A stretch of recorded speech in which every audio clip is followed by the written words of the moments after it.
She ready? Sorry.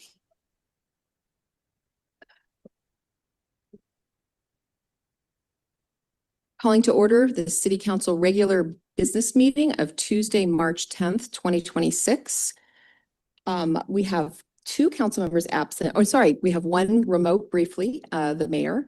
One council member, Pantry Johnson, will be absent today with an excused absence. And we have 5 council members present, as well as the not acting city manager, as the interim city manager and our city attorney. City clerk, could you please call the roll? Yes, thank you. Christine Brown, City Clerk. Please state for the record if you're present after I call your name. Deputy Mayor Hytopoulos. Present. Councilmember Matthews. Present. Councilmember Nelson. Present. Councilmember Land. Present. Councilmember Schneider. Present. And Councilmember Morawaki. Present. Thank you. Thank you. Could I have a motion to approve the agenda? So moved. Seconded. Okay. All those in favor? Aye. I think we're supposed to do pledge of allegiance. It's not on the flag and not on the in the meeting. Is that next? Yep. Okay, sorry, folks. Will you please stand for pledge of allegiance? That's flag of the United States of America.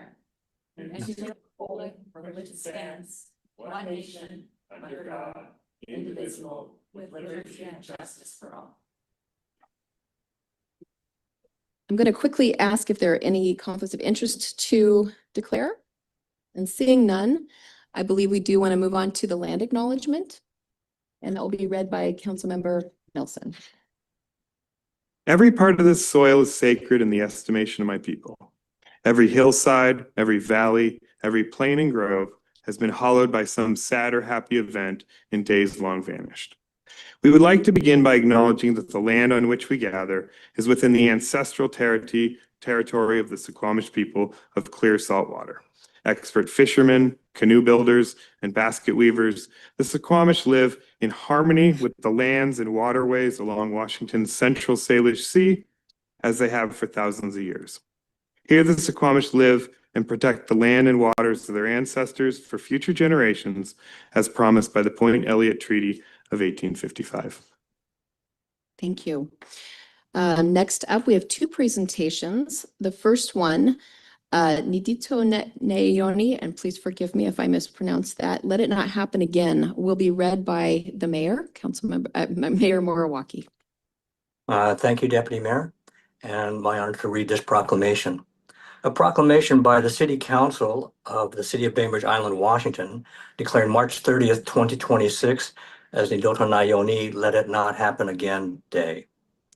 Whereas on February 19th, 1942, President Franklin D. Roosevelt signed Executive Order 9066, which authorized the removal of anyone of Japanese American ancestry from the entire west coast of the United States due to the baseless and racist fears that they were not loyal to this country.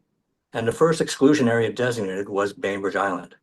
And whereas on March 30th, 1942, with only 6 days notification, 227 Bainbridge Islanders of Japanese American descent were herded aboard the ferry Colocan and sent to concentration camps in California and Minidoka, Idaho, the first of thousands of Japanese Americans forced to abandon their homes and belongings to live under guarded camps scattered throughout the United States. And whereas under a nationwide fog of fear, war, hysteria, and prejudice, our community stood by their Japanese American friends and neighbors, notably Bainbridge Review publishers Walt and Millie Woodward, who consistently opposed the actions of our government. And whereas after World War II, over half of the exiled islanders returned to Bainbridge Island, where they were welcomed and resumed their roles as valued members of the Bainbridge Island community. And whereas the Bainbridge Island Japanese American community and other concerned residents created the Bainbridge Island Japanese American Exclusion Memorial on the very site where 227 Japanese Americans walked into exile, and in 2008 it was designated as a satellite unit of the Minidoka National Historic Site in Idaho.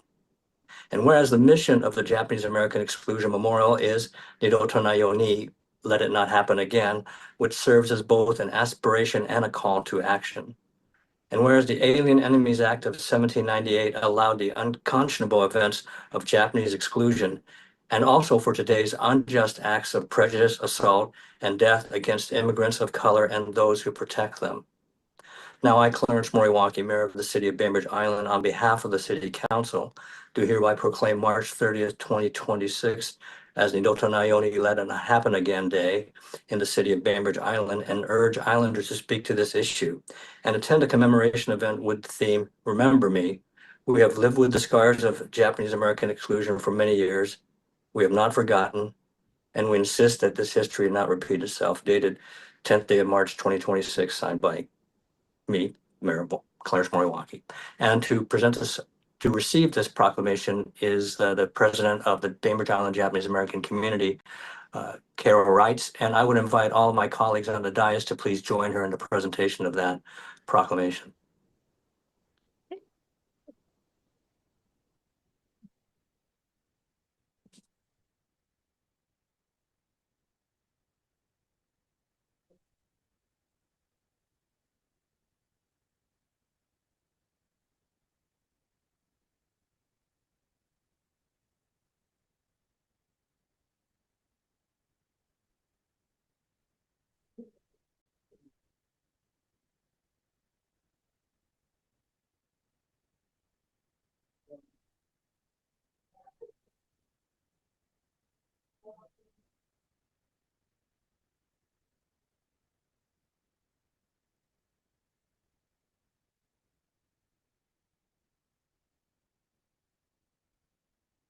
Thank you very much. And I would just like to say a few words. I think one of the most important things that the Bainbridge Island Japanese American community can do is to lead tours of the Exclusion Memorial. About a month ago, Lily Kodama and I led a group of 4th and 5th graders from Island School. As we were about to set on the tour, the teacher said, "Oh, these are squirrely kids. They have short attention spans." In other words, trying to warn us about, they might not be hanging in there with you. I had the group of 5th graders. And as we approached the departure deck, which is the area that replicates the path that the Bainbridge Islanders took to get on the ferry in 1942, I asked those 5th graders to walk out on that deck, use their eyes and their ears, and don't talk, which they did. They walked all the way out to the end and they stood there silently for several minutes.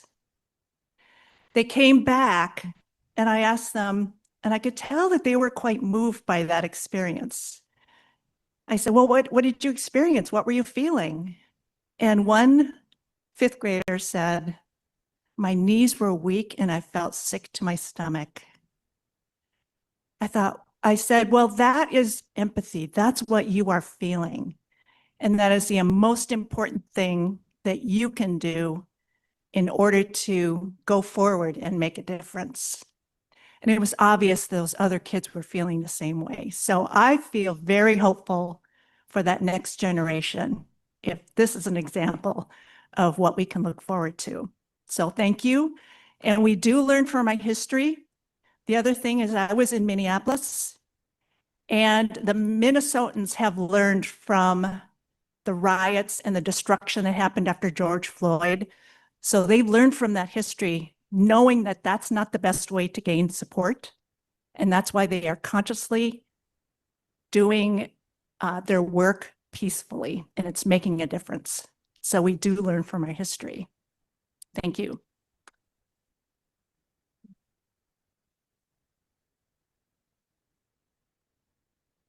Thank you.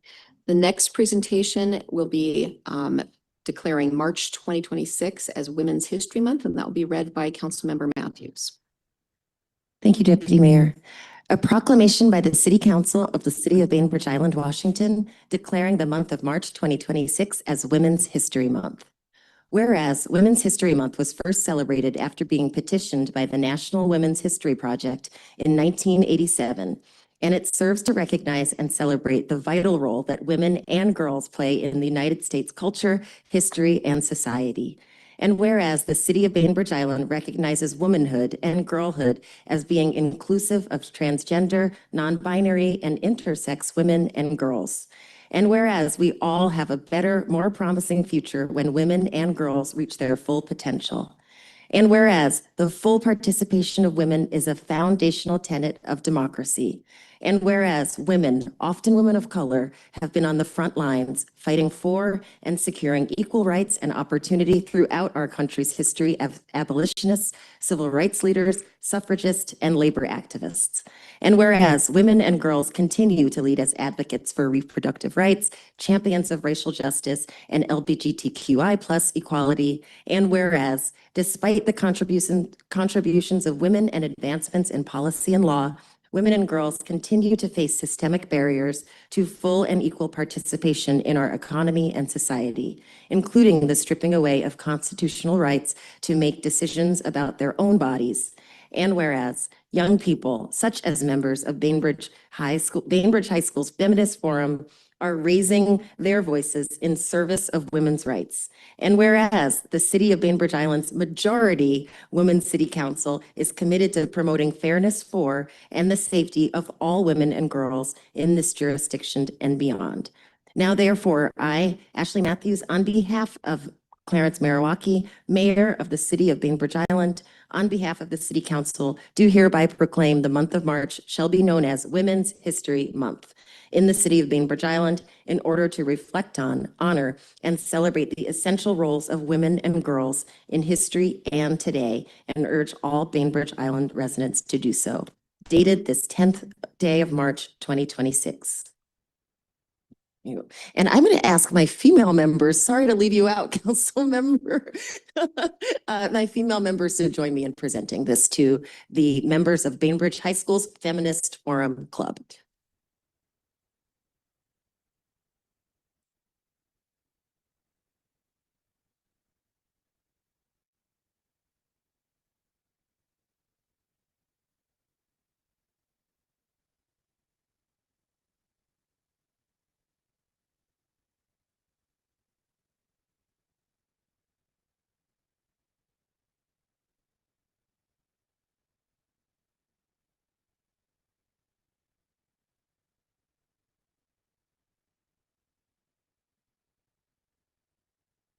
Thank you so much to the City of Bainbridge Island for this honor. I'm Kaya Eastman. I am Stella Tostenrud. I'm Camille Carey. And I'm Georgia Hansen. On behalf of Bainbridge High School's Feminist Forum Club, we are deeply grateful to be recognized. Our goal is to turn conversation into action. Earlier this year, we ran our period product drive on the island, something we've done several times now. Because of the generosity of our neighbors, we've been able to donate thousands of essential hygiene products to women in need, ensuring that dignity is never a luxury. But our work doesn't stop there. Whether we are hosting seminars on women's rights that discuss all topics ranging from bride prices to social media's changing women's perception of the world, advocating for equitable school policies like our work with school dress codes being gender neutral, or fostering a welcoming, safe space to talk through personal issues regarding feminism in our own lives. Feminist Forum strives to be a place for all viewpoints to have their voice heard on pressing feminist issues of our time, all while helping women in need. I joined Feminist Forum to learn more about and advocate for women in developing countries. A lot of people told me that feminism was outdated because in the United States, women and men have equal legal rights. While it's true that US law treats us equally, there are inherent biases in our culture and far worse treatment in other places around the world. Feminist Forum has educated me about gender-based violence, education barriers, and child marriage, among other concepts. Each new topic reminds me of my own ignorance and pushes me to discard my misconceptions. We are committed to building a future where every voice is heard and every person is empowered. This award is a testament to the fact that you're never too young to make a meaningful impact. Thank you for supporting the next generation of leaders.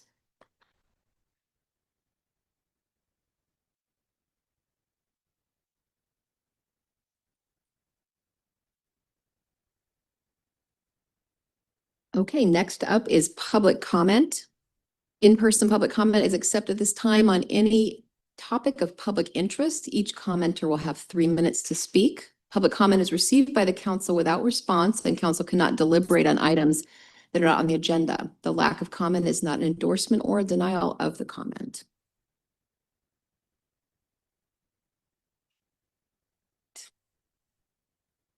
First up is Stella Collier.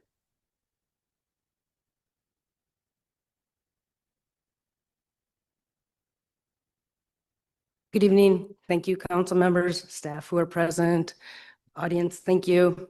I'm a little choked up after those two presentations, so excuse me. And I'm feeling emotional about what I'm going to talk to you about, right?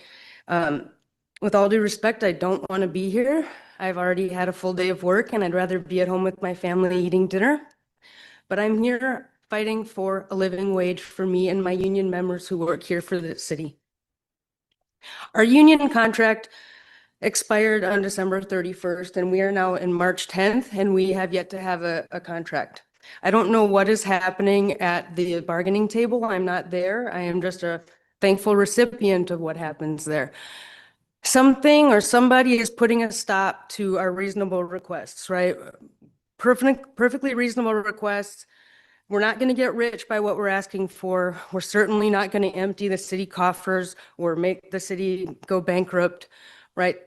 Somebody is saying no, no, no, no to living wage, no to a decent cost of living. That isn't even what executive and non-union and police staff have already received. I've been here for 8 years. This place has been a revolving door since I've been here. I'm one of the longest standing members in public works in my department and engineering. I am maxed out in my position. I can't receive any more raises, and without a cost of living, I can't even keep up with inflation. There's no promotional opportunities available to me, and all the men in my department have already been promoted to those opportunities that were there. That's all I'm going to say. Please, just city council and audience, please voice your opinion if you believe that people at the negotiating table who have the opportunity to get to yes can do that, please. Please, thank you. Thank you. Rob Drury. Good evening. Glad to be able to address the council. And first of all, I'd like to send mine, and I hope everyone's wishes for Clarence Mariwaki to regain his health as soon as possible. We appreciate his role here very much. The second thing I wanted to mention in my very brief comment is that I'm so glad to see examples of us learning from history, because we don't always do that.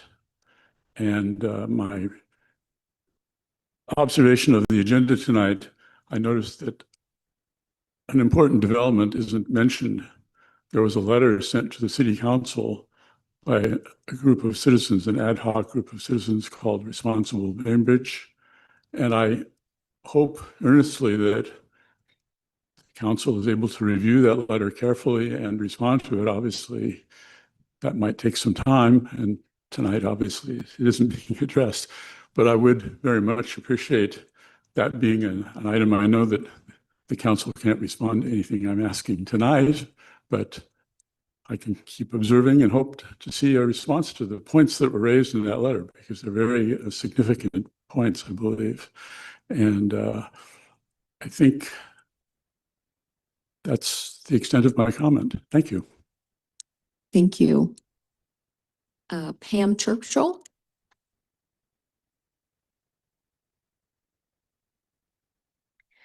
Good evening. Thank you very much for the opportunity to speak. I'm Pam Churchill, Bluff Lane from the south end of the island. I have a 10-inch stack of notes at home, but I'll try to get the essentials down to 3 minutes. We were given the task to come up with a comprehensive plan update. We had a city manager from out of state and a city planning director from off island and consultants from Seattle. who were unaware and not primarily focused on our limited water resources. When residents tried to educate and inform policy decisions with their historical knowledge, they were sidelined. When ETAC, the Environmental Technical Advisory Committee, a volunteer group of scientists formed as an advisory group for our city, tried to bring science into the conversation, they were not just ignored, the committee was essentially disabled. We cannot base our comp plan update on magical thinking. In service to the people of Bainbridge Island now and into the future, we need to look at our limited natural resources with clear vision. KPUD, who serves the north and south parts of the island with water, is now providing no new hookups on the south end. We know our deep Fletcher Bay aquifer is declining faster than it can replenish, and we are looking at the very real possibility of saltwater intrusion as our shoreline wells are drawn down too quickly. What good is meeting arbitrary state requirements if we can't deliver an essential resource like water? Mercer Island has unfortunately dropped their lawsuit against the Washington State Department of Commerce, but they were entirely justified in saying one size doesn't fit all. And they don't have the water resources available to meet the new GMA growth requirements. Mercer Island does have the option to pipe in water, but it is not a fair cost burden to put on their city. Our island doesn't have sufficient water resources either, and we don't even know the feasibility, let alone the cost of piping in water from off-island. Bainbridge Island is the only sole source aquifer island city. Vashon and San Juan Islands are sole source aquifer islands, but because they do not carry the designation of city, their limitations have been respected. Why aren't we pushing back in order to base our comp plan update firmly in the reality on the ground, or should I say in the ground? It takes moral courage to admit when a mistake has been made. I implore you, our elected neighbors on the city council, tasked with guiding our city to change course for the benefit of our island community. Thank you. Thank you. Glynis, I'm going to get this wrong. Colercy, or you can tell us. Thank you. Good evening, council members. My name is Glynis Cowdery, and I'm the president of Arts and Humanities Bainbridge, which is actually celebrating their 40th anniversary this month. I want to start by acknowledging the arts and culture are a vital part of life on Bainbridge Island. Our community is fortunate to have an extraordinary network of arts nonprofits already doing meaningful work to support artists and bring art to public life. Organizations such as Arts and Humanities Bainbridge, the Bainbridge Island Museum of Art, Bainbridge Performing Arts, Barn, and Bainbridge Arts and Crafts have for many years organized exhibits, classes, performances, and public programs that enrich our community. Because of this strong ecosystem, it is important to recognize that much of the work envisioned in the proposed community art plan is already being carried out effectively by these organizations. However, these nonprofits were not involved in developing the priorities outlined in the plan. Moving forward with the city-led initiative without fully partnering with the organizations that already lead this work risks duplicating efforts and missing opportunities, as well as not utilizing their deep experience and expertise. I do want to acknowledge that Adam accepted an invitation to meet with the Executive Directors Forum, where he heard concerns from nonprofit leaders about the lack of engagement in developing a community arts plan. During that discussion, he shared that after the plan is adopted, the priorities that matter most to the community would be identified. This raises a second concern. City staff are already managing a wide range of pressing responsibilities. Implementing and maintaining a community art plan would require time, specialized knowledge, and administrative capacity that the city does not currently have. Adding another program risks stressing staff even further and diverting attention from core municipal functions. Finally, our city faces significant priorities that many residents see as more urgent than hiring a staff member to manage the arts plan, particularly housing affordability, public safety, and essential services. At a time when resources are limited, it is important that you carefully consider where city funding and staff capacity are directed. For these reasons, it may be wiser for the City Council to allow the strong network of arts nonprofits on Bainbridge Island to continue leading cultural initiatives while the city supports them collaboratively where appropriate. If the Council does choose to adopt the community art plan, I encourage you to do so with a clear condition that its priorities be revisited and refined in direct collaboration with the key stakeholders in the island's arts community. A collaborative process would ensure that future priorities reflect the experience, expertise, and ongoing work of the organizations already sustaining the arts on Bainbridge Island, while allowing the city to support their work rather than to duplicate it. Thank you for your time and consideration. Thank you. Joanne Mendenhall?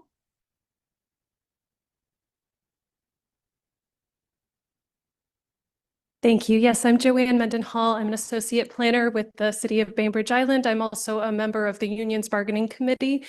And as you know, we are in the middle of our contract negotiations still. We are actually very close to having a tentative agreement. We just need a little bit more to get us there. And so I'm here to ask the council to please consider authorizing an additional compensation for the employees. I'm going to go down memory lane just very quickly. When I started my first job out of high school, I remember having a conversation with my father where he told me, in a capitalist society, it is my employer's financial responsibility to only pay me 1 nickel more than is required to keep me from looking for another job. And don't tell him I said this, but he's right. So I understand why the city might look at the data that they have and think that offering an average wage should be enough. But what the City of Bainbridge Island requests of its employees is not average. As Stella mentioned, we've been wrestling with some very high turnover. I too am a senior member of staff. I have not been here 5 years myself. Over 60% of our staff has been here less than 5 years. Every person we've lost is a workload that has to be redistributed, mostly to people that are already at capacity. It is a loss of institutional knowledge that is not easy to replace, and it's a blow to morale every time we do. I know we've talked a lot about the cost of housing on the island. It does mean over 75% of our workforce has to commute, and those commute times are often of a length that are reserved for jobs in higher and larger municipalities because the wage compensates for the additional hours added to your workday. And I also want to bring up the amount of customer service we do in this island, which most other places don't require of their city staff. We have a very active social group on this island, and it's wonderful. Our residents are a blessing, and how engaged they are a blessing, but it comes with an added workload, both in communication, in the committees that we participate in and we support. And so what this island is asking of us is not average, and it's going to take more than just 1 additional nickel to keep us here. So I'm asking you to please authorize just a little bit more so that we can get to this tentative agreement and we can get our staff their contract. Thank you so much. Thank you. Mary Claire Kirsten?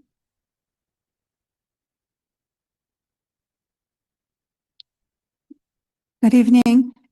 I'm Mary Claire Kirsten. I live at 145 Ferncliff.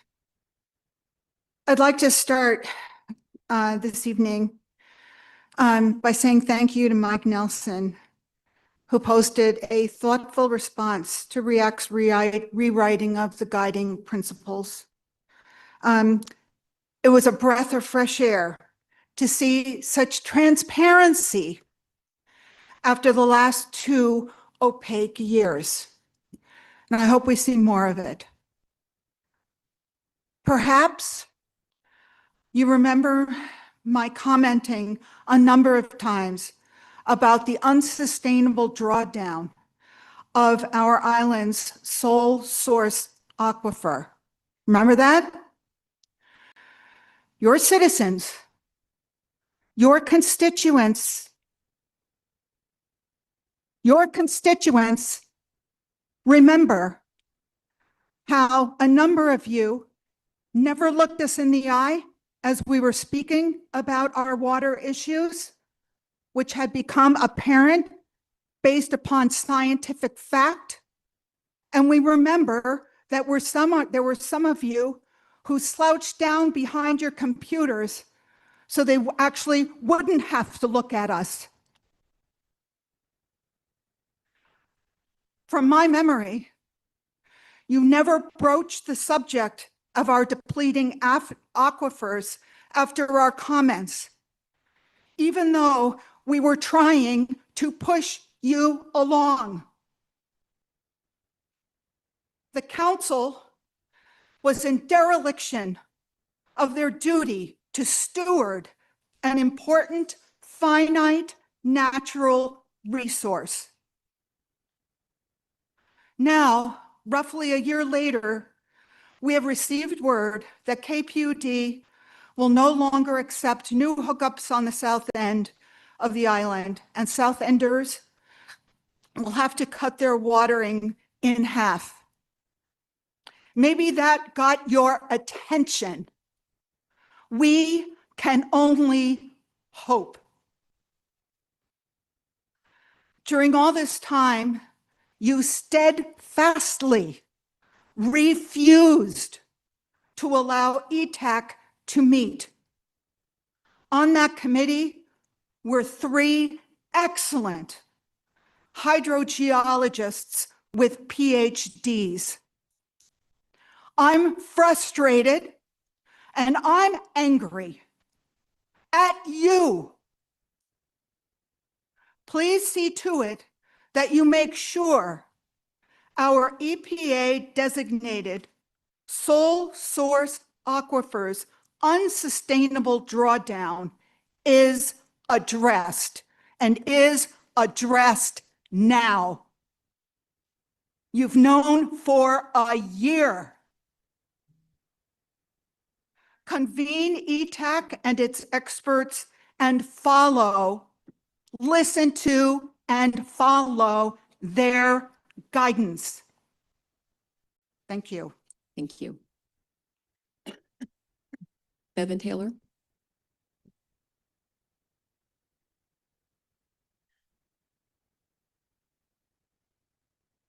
Hello, I'm Bevan Taylor. Before I start my comment, I just want to speak in support of these fine union employees over here. I hope we can get them paid what they clearly deserve. All right, so I'm here tonight to talk a little bit about the University of Washington's racial restrictive covenants project as it pertains to Winslow and Bainbridge Island. As a white islander, I was actually not aware of racial restrictive covenants here until very recently. I wanted to thank the islanders Lisa and Chris Neal, who filed a public records request for information that REAC has compiled on this subject. Seeing that, my interest was piqued, and with a little help from the internet, I quickly found UW's research.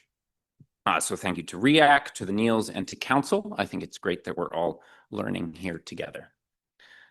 Digging into UW's research, I found that Bainbridge Island had a significant number of racial restrictive covenants, including parcels on Rockaway Beach, Lytle Beach, Arrow Point, and Point Monroe. The language in these was very explicit. Persons other than of the Caucasian race could not purchase or reside on these properties. Digging a little deeper, Winslow has been identified in research as a possible sundown town. Sundown town being defined as a city or suburb where Black people could work during the day, but were expected to leave before dark.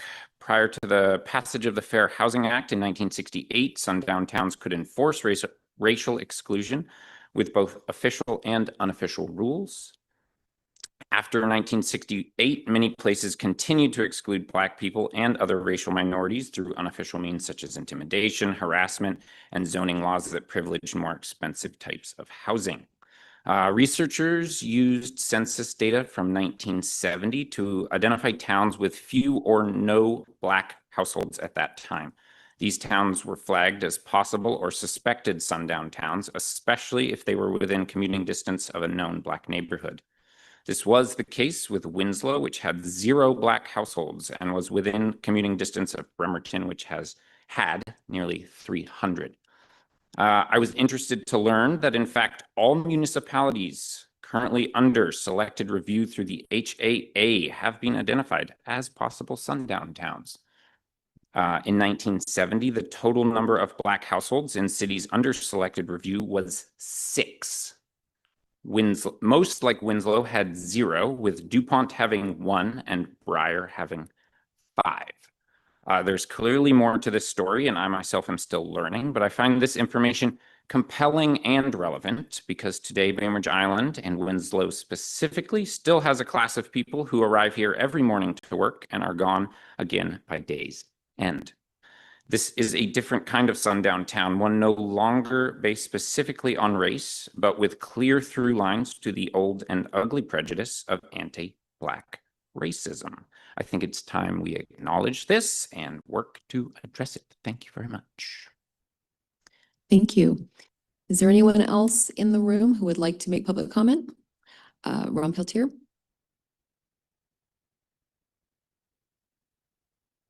Good evening, council members, city manager, city attorney.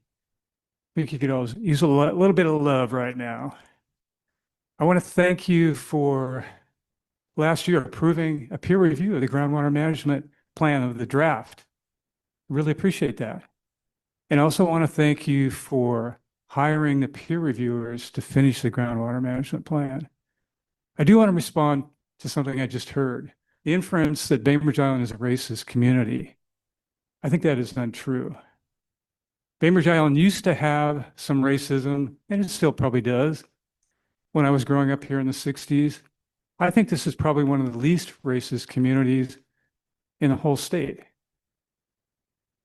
And the fact that maybe there were some covenants, those covenants are illegal, and the extent of them, are there still covenants? We don't know. So maybe we need a little more information on before we jump to conclusion.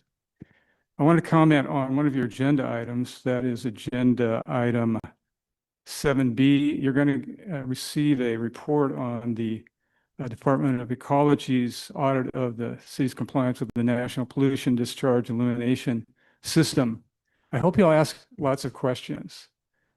In Winslow, it's my understanding that there's minimal treatment of stormwater before it's discharged into Puget Sound.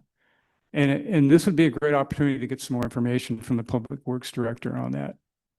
It's also come to my attention that Department of Ecology is going to be changing some of its regulations related to nutrients being released by sewage treatment plants. And that will likely impact how we treat our sewage. And it has to do with requiring specific processes to remove nutrients like nitrogen and phosphorus. Those nutrients are responsible for reduced oxygen, dissolved oxygen levels in Puget Sound. So that's all my comments. Have a great meeting. Thank you. Anyone else?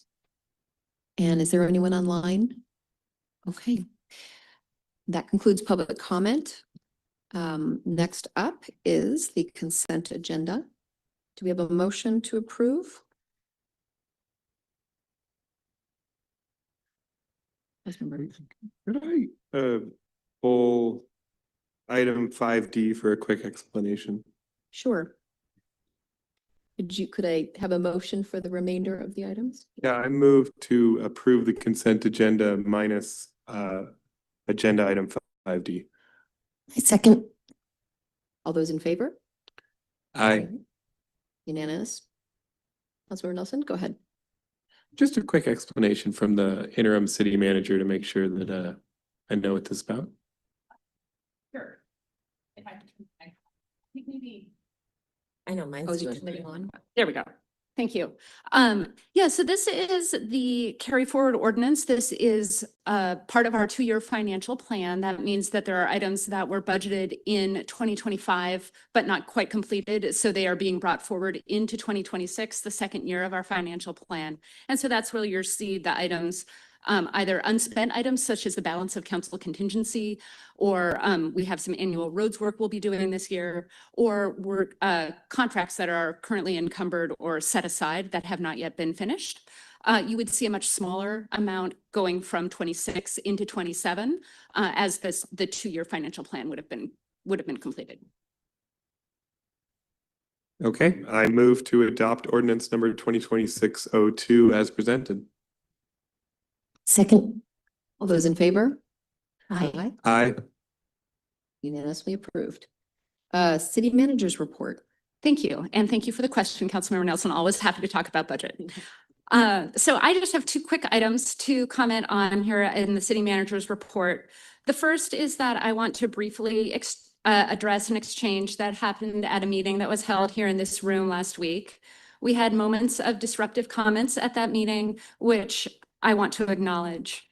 As the interim city manager, I want to emphasize that we welcome public participation, including and especially criticism and disagreement with things that are happening at the city.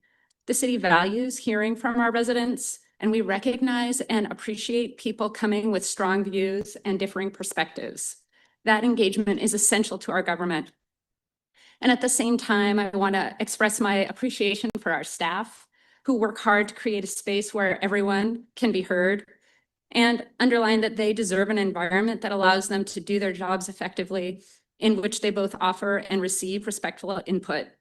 And so we are asking for your partnership and the community's partnership in this effort.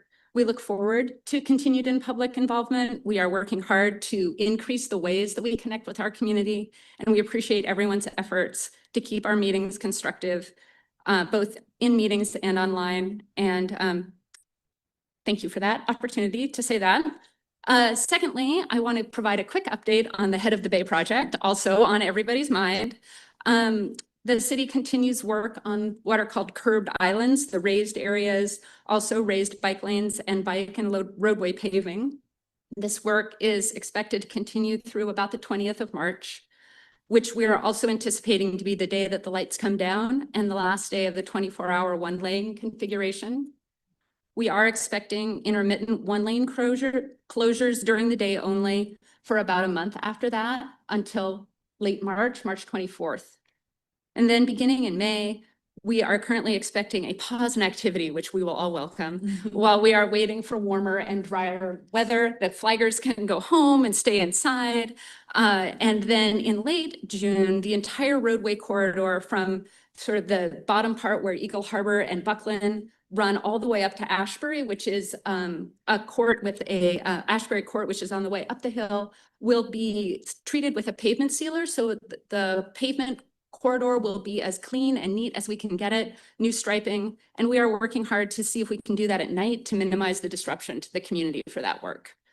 So that concludes my report. Thank you. Thank you very much. Any questions, council? No? I'm sure the community appreciates that update. Next up, regular business, item 7A, receive report from EMC Research regarding statistically valid poll of 300 Bainbridge Island voters. Great. I'll just have a couple of introductory slides, and then we have a consultant who will be joining us to provide the information in this poll. This is a fourth part of a series of discussions that we've had about transportation funding. Over the past 18 months, our Public Works Director has come 3 times to provide presentations with staff and consultants about the condition of our 282 miles of paved roads on the island, and to provide some education about what the maintenance of those roads entails. An important metric that we track here is the Pavement Condition Index, which is an indicator of the health and condition of our roadways. It is much easier and much less expensive for the city to address maintenance while the roads are in relatively good condition. So they don't need to be totally rebuilt, which is both more expensive and, as we are learning, more disruptive. Along with the PCI, or Pavement Condition Index, we discussed different funding options. As part of the 23-24 budget process, this investment level increased from roughly $500,000 a year to about $1 million. This is a significant increase and will help us continue to increase our investment, but also continues to see the Pavement Condition Index, or the quality of our roads, decreasing, although at a slower rate. And our deferred maintenance is also expected to grow. We talked more about that. And with the information about the PCI, Council indicated an interest in additional information about potential funding options. In response to that direction, we worked with EMC Research, who is here tonight, to provide us with some additional information for a statistically valid poll of Bainbridge Island voters. This is a poll and not a survey, so it was not put up on the city's website for everyone to fill in. The goal was to better understand our sentiment around transportation needs And they surveyed about 300 or surveyed 300 voters at the beginning of January of this year. And so I'll turn it over now to our consultant, Jessica Polsky Sanchez, to provide more information about the poll that her firm did. Thanks, Jessica. Thank you so much. Good evening, council members and staff. I'll go ahead and bring up our presentation, and I'll ask for confirmation that you can see it okay. So one moment, please. Yes, we can see it. Okay, perfect. I'll walk you through a brief presentation of the city in Bainbridge Island regarding transportation. A few notes on the methodology, and then we'll share some more detailed results.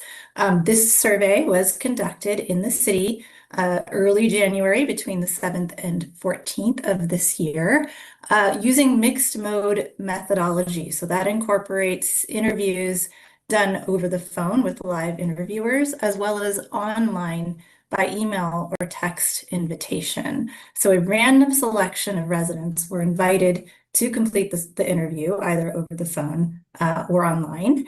And respondents completed the survey again with a live interview or online, while EMC managed the sample throughout data collection to ensure that the results are demographically representative of the population. So overall, we collected 300 responses, which was our goal number, and we used scientific sampling methods, which means a random and representative sample. And the reason we do that is in order to generalize the results that we get within the overall margin of error, which for a sample size of 300 respondents is plus or minus 5.7 percentage points. So first I'll share what we heard from the community when it comes to how they rate the transportation system.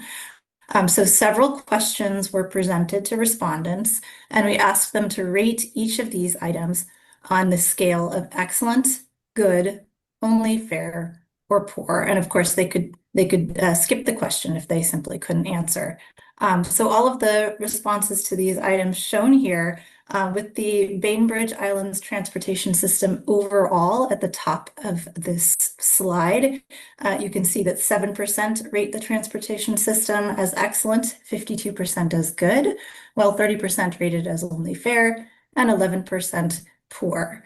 And then the remainder of the items you can see are rated with various levels of positivity. Majorities rating the condition and the safety of sidewalks and crosswalks positively. Majority also rating the condition of streets and roads positively. Also safety of the streets and roads. While the majority do rate these items as positive, we also see a significant portion rating them as only fair or poor, indicating awareness of the need for potential improvements. And as you move down the list, you can see majorities actually rating these items negatively when it comes to items like the speed with which potholes and road damage are fixed, traffic congestion, safety for people using bike lanes, and the availability of bike lanes.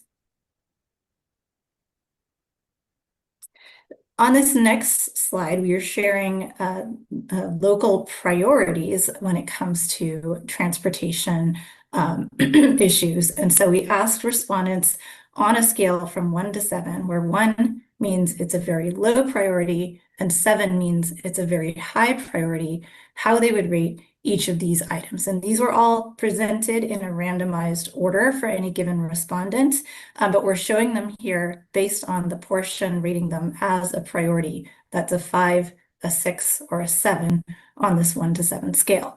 And they are ordered based on the average rating here. So we look at the total, saying that it's a priority, but we also pay attention to intensity, meaning the portion rating the item as a 7. Rising to the top of this list are maintaining and repairing the island's major roads, fixing potholes on arterials, making the transportation system safer for pedestrians, including kids getting to school, and maintaining and repairing the island's neighborhood streets. So again, those are on the top of the list. Fixing potholes on neighborhood streets, also important to the majority. In fact, as you move down this list, all of these items are priorities for a majority, with the exception of the last item, adding more sidewalks, where just under half consider that a priority based on the scale. So we asked respondents about a potential measure called the Transportation Improvements, Maintenance, and Safe Streets Levy. We outlined for respondents in a nutshell what the proposition would do, the mechanics of the tax rate, as well as the exemptions. And we asked whether they would support or oppose such a measure. And you can see here a majority, 58%, say they would support this measure. 41% would oppose. We see 1 in 4 who would strongly support, while about 1 in 5 would strongly oppose. So majority support for this concept. We also offered information about the cost. So a potential measure would cost the owner of the median home value on the island an additional $15 more a month. And with that information, we asked, would you support or oppose this measure? And you can see we do not see a drop in support. Rather, we see support solidifies. It goes up just a couple points to 60%, and 39% oppose after information on how much it would cost. Next, we offered a set of informational messages. And after each one, we asked respondents to indicate how important it is to know this information about the levy. And so we used, once again, a 1 to 7 scale, where 1 is not at all important and 7 is very important. And you can see the 7s in the dark blue indicating kind of intensity of importance, and then the 5 through 6 ratings in the lighter blue for each of these items. All of these pieces of information are important to the majority. The one that rises to the top of the list has to do with how the vast majority of the measure would go to overdue maintenance and repairs. 79% consider that at least somewhat important, 7% very important. Next, that the measure would provide increased funding to ensure all major roads continue to get regular repair and maintenance, and that this would reduce costs as well as disruptions to the public over the long term by preventing the need for major road reconstruction. 76% saying that information is important. That the measure will invest in safer routes to schools. 73% say that's important. That most of the island's roads were built before we became a city and were just paved over logs or dirt trails that aren't holding up. 72% considering that important information. That the measure invests in safety improvements proven to reduce and prevent accidents. 72% say that's important. 38% saying that's very important. That the measure would allow the city to invest in improving and maintaining high usage residential streets throughout the city that are overdue for work. Again, 72% saying that's important. And then lastly, that there is only so much space living on an island. The measure invests in a few key bike lane improvements and additional capacity investments so we can get more people around without having to drive. This is important to slightly fewer than the other pieces of information, 63% rating that as at least somewhat important information.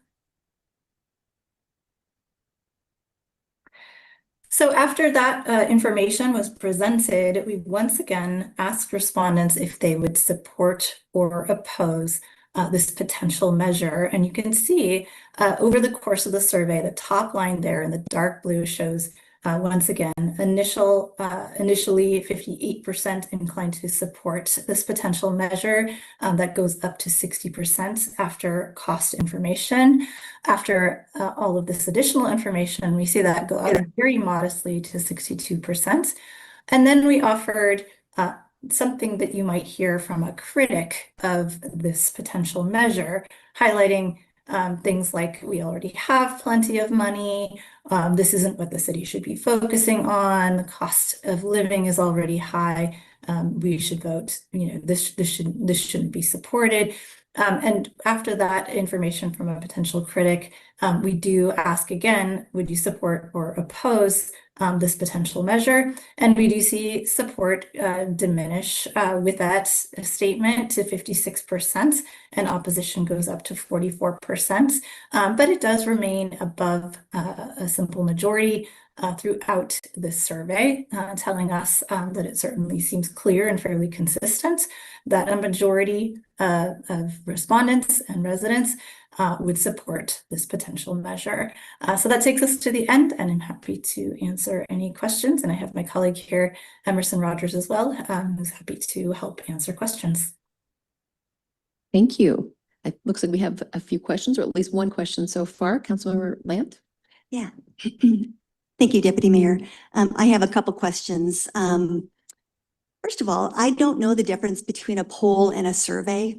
Can someone educate me? I don't care who, anybody. What's the difference?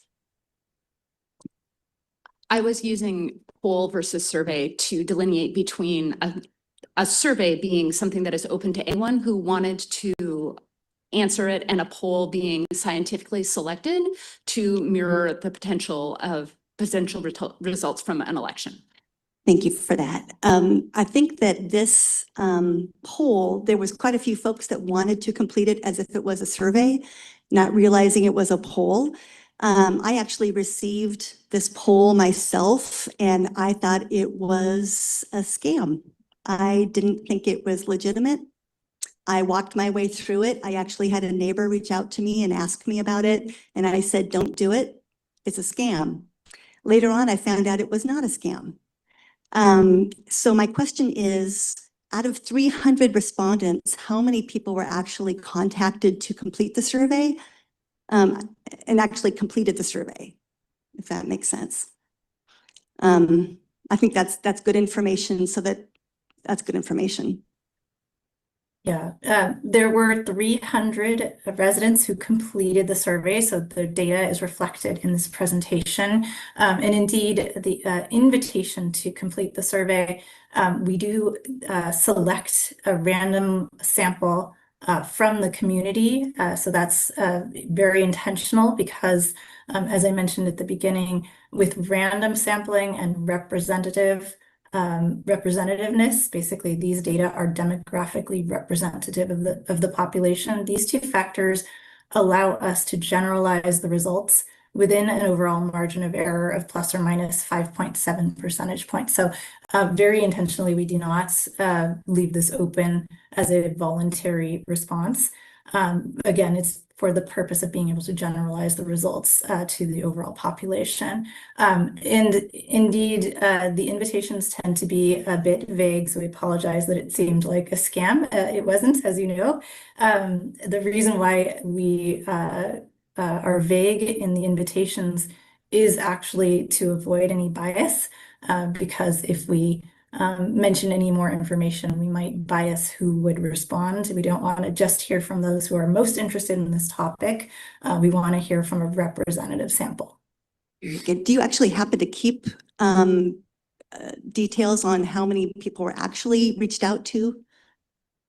We do have that data, and we can follow up with you. I think, as you might imagine, it does take quite a few attempts in order for us to reach somebody. Sometimes we have to call multiple times. Sometimes we have to send reminder invitations by text or email before we get a response.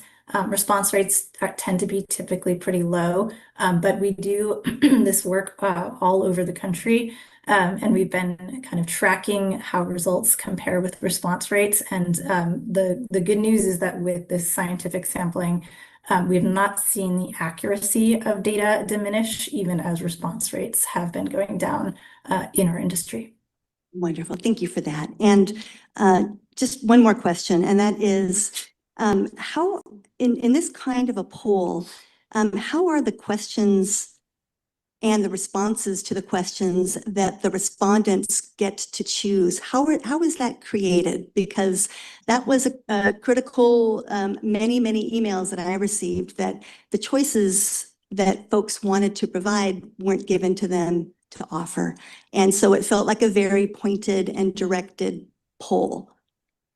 So the questionnaire was designed as a collaboration between EMC Research and staff. So we use kind of our knowledge from, we've been doing this for 37 years.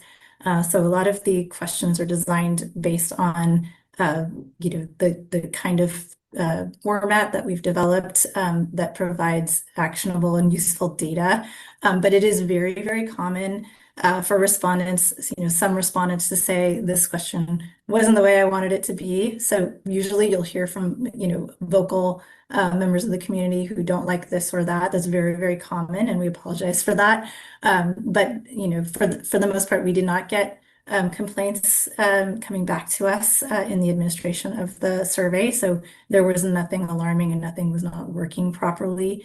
So we feel pretty confident in the data. Councilmember Nelson. Thank you. So a few questions. So my first question is, when I look at question 11, as far as the levy itself and the language of the levy, was the language crafted to contemplate that the money would be used towards bike lanes? And because I know it says, transportation system maintenance, not road maintenance. It says modernization. It also says, what is it? Street safety for all users. And the reason I raised this is because my understanding is this levy would be specifically for road maintenance, right? And I wonder if by broadening the language here, you're sort of grabbing support from those who want road maintenance and those who want bike lanes, and then merging them together to say we have broad support for this, but then after the fact, it's actually only for road maintenance. So can you speak to that a little bit? Maybe I'll take that one as staff. I think if the city receives additional revenue from a ballot measure, then it'll be a combined conversation between staff and the council as to how that revenue is spent. I think the intention is that we would devote most of this money to maintenance, but that there would be an additional provision for example, safer routes to school, bike lanes, sidewalks, continuing with our ADA compliance and things like that. So it wouldn't be exclusively for one or the other, but a combination of both. Okay. So then it is both, because I guess I'm a little confused because at the last presentation, the discussion was that this was specifically for, road maintenance, right? I think the intention was to understand from the public what they would be supportive of. Okay. And then I guess I'll just generally put out there, I suppose I must be the critic highlighted in the red box at the end, who says that we have enough money to maintain our roads. I continue to believe that road maintenance is priority number one. We are out there spending a lot of money on some pretty elaborate bike lanes, when I think we should be prioritizing road maintenance first. That's my opinion. I think we should be focusing on shoulders for bike lanes, maintenance first. My understanding also is we previously did a levy for bike lanes and it failed. So I guess I'm just a little bit leery of sort of merging the ideas here and not making it clear for what it's for. And I'll leave my comments there. And thank you, Jessica and Emerson, for being here. Well, if no one else has any comments, I think I had, I'm sorry. Sorry. Councilmember Schneider, my apologies. No worries, thank you. So in terms of history on this council where we've discussed potential funding mechanisms, I think we had specifically a presentation from both a council member and I can't remember what his day job was, but from Kirkland, who came and talked with us. And and Kirkland had very strategically passed a levy that was a combination of bike infrastructure and maintenance. And I think that the city knew that there were constituencies for both. And so this was a way of giving something to everybody. I'm actually very surprised that our road maintenance costs have, the estimation for them has gone up as much as it was, because in a previous city manager, I was told that the 600,000 that we were spending was actually keeping us at a pretty high level of pavement, what was it? Pavement management, pavement index, PCI. And so then when it bumped up to $1 million, I thought, well, okay, I guess we're good now. Or and then, so I really don't know what to believe. I'm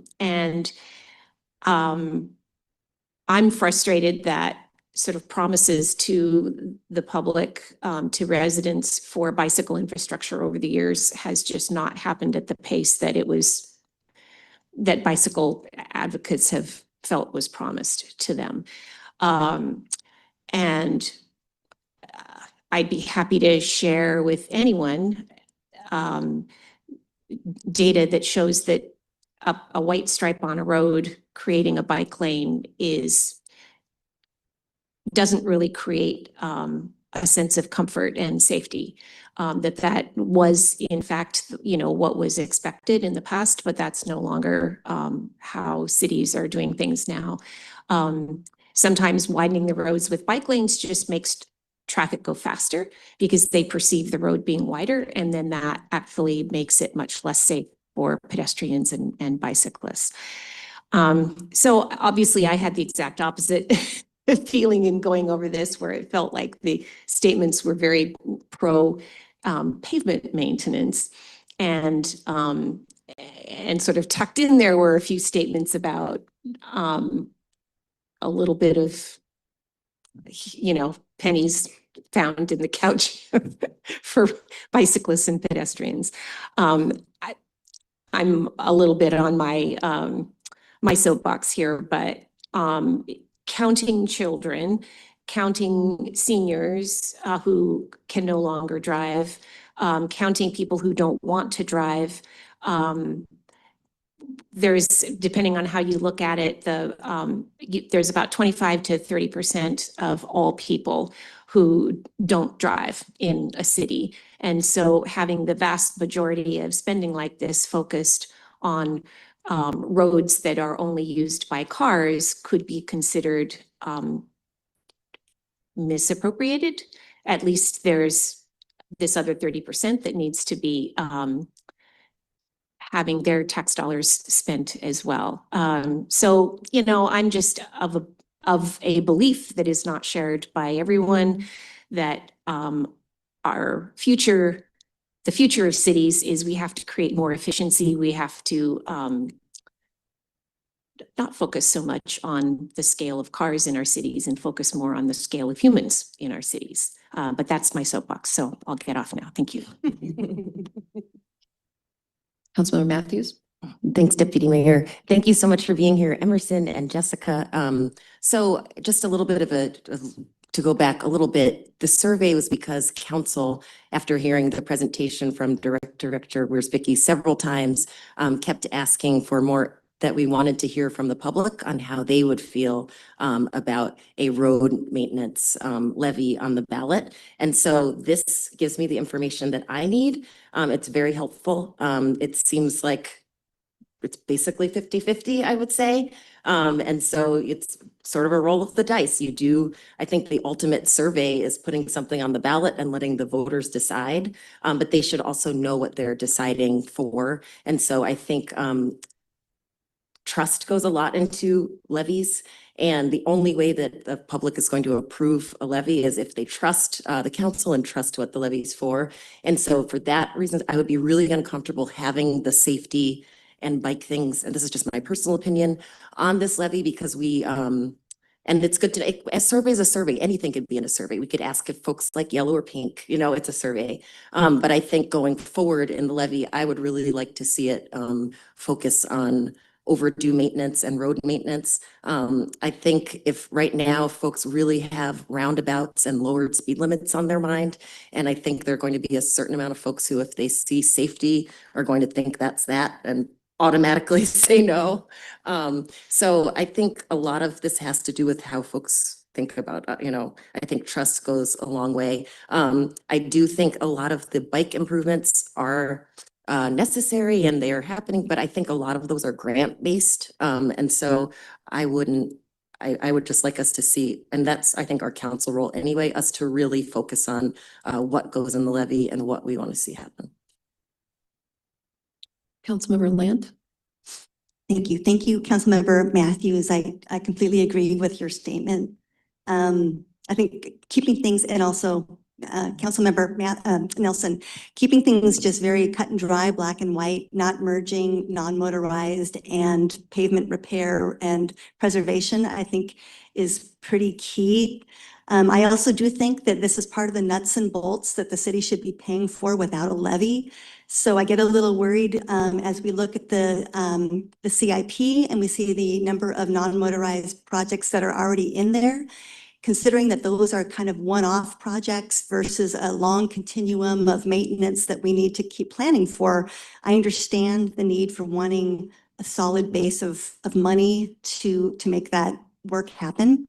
But I do think that we really need to look at our current budget and our current CIP and think about what maybe needs to come out of it in order for us to successfully move a levy along. I'd also be interested, I know that this is a poll, not a survey, but I do think that residents really would like to see what the questions were. So I respectfully ask that the questionnaire be published on our website so people can actually see the phrasing, phraseology, and the questions that 300 of us have actually answered. Thank you. Councilmember Nelson. Yeah, thank you. I just want to thank my colleague, Councilmember Lant, for not leaving me alone up here and saying we should look at our current budget instead of doing a levy. I also want to thank Councilmember Schneider for getting on her soapbox, because I love to do that too. So, but I also, more than anything, I want to agree with Councilmember Matthews that if we're going to do something, let's just be very clear about what it's for.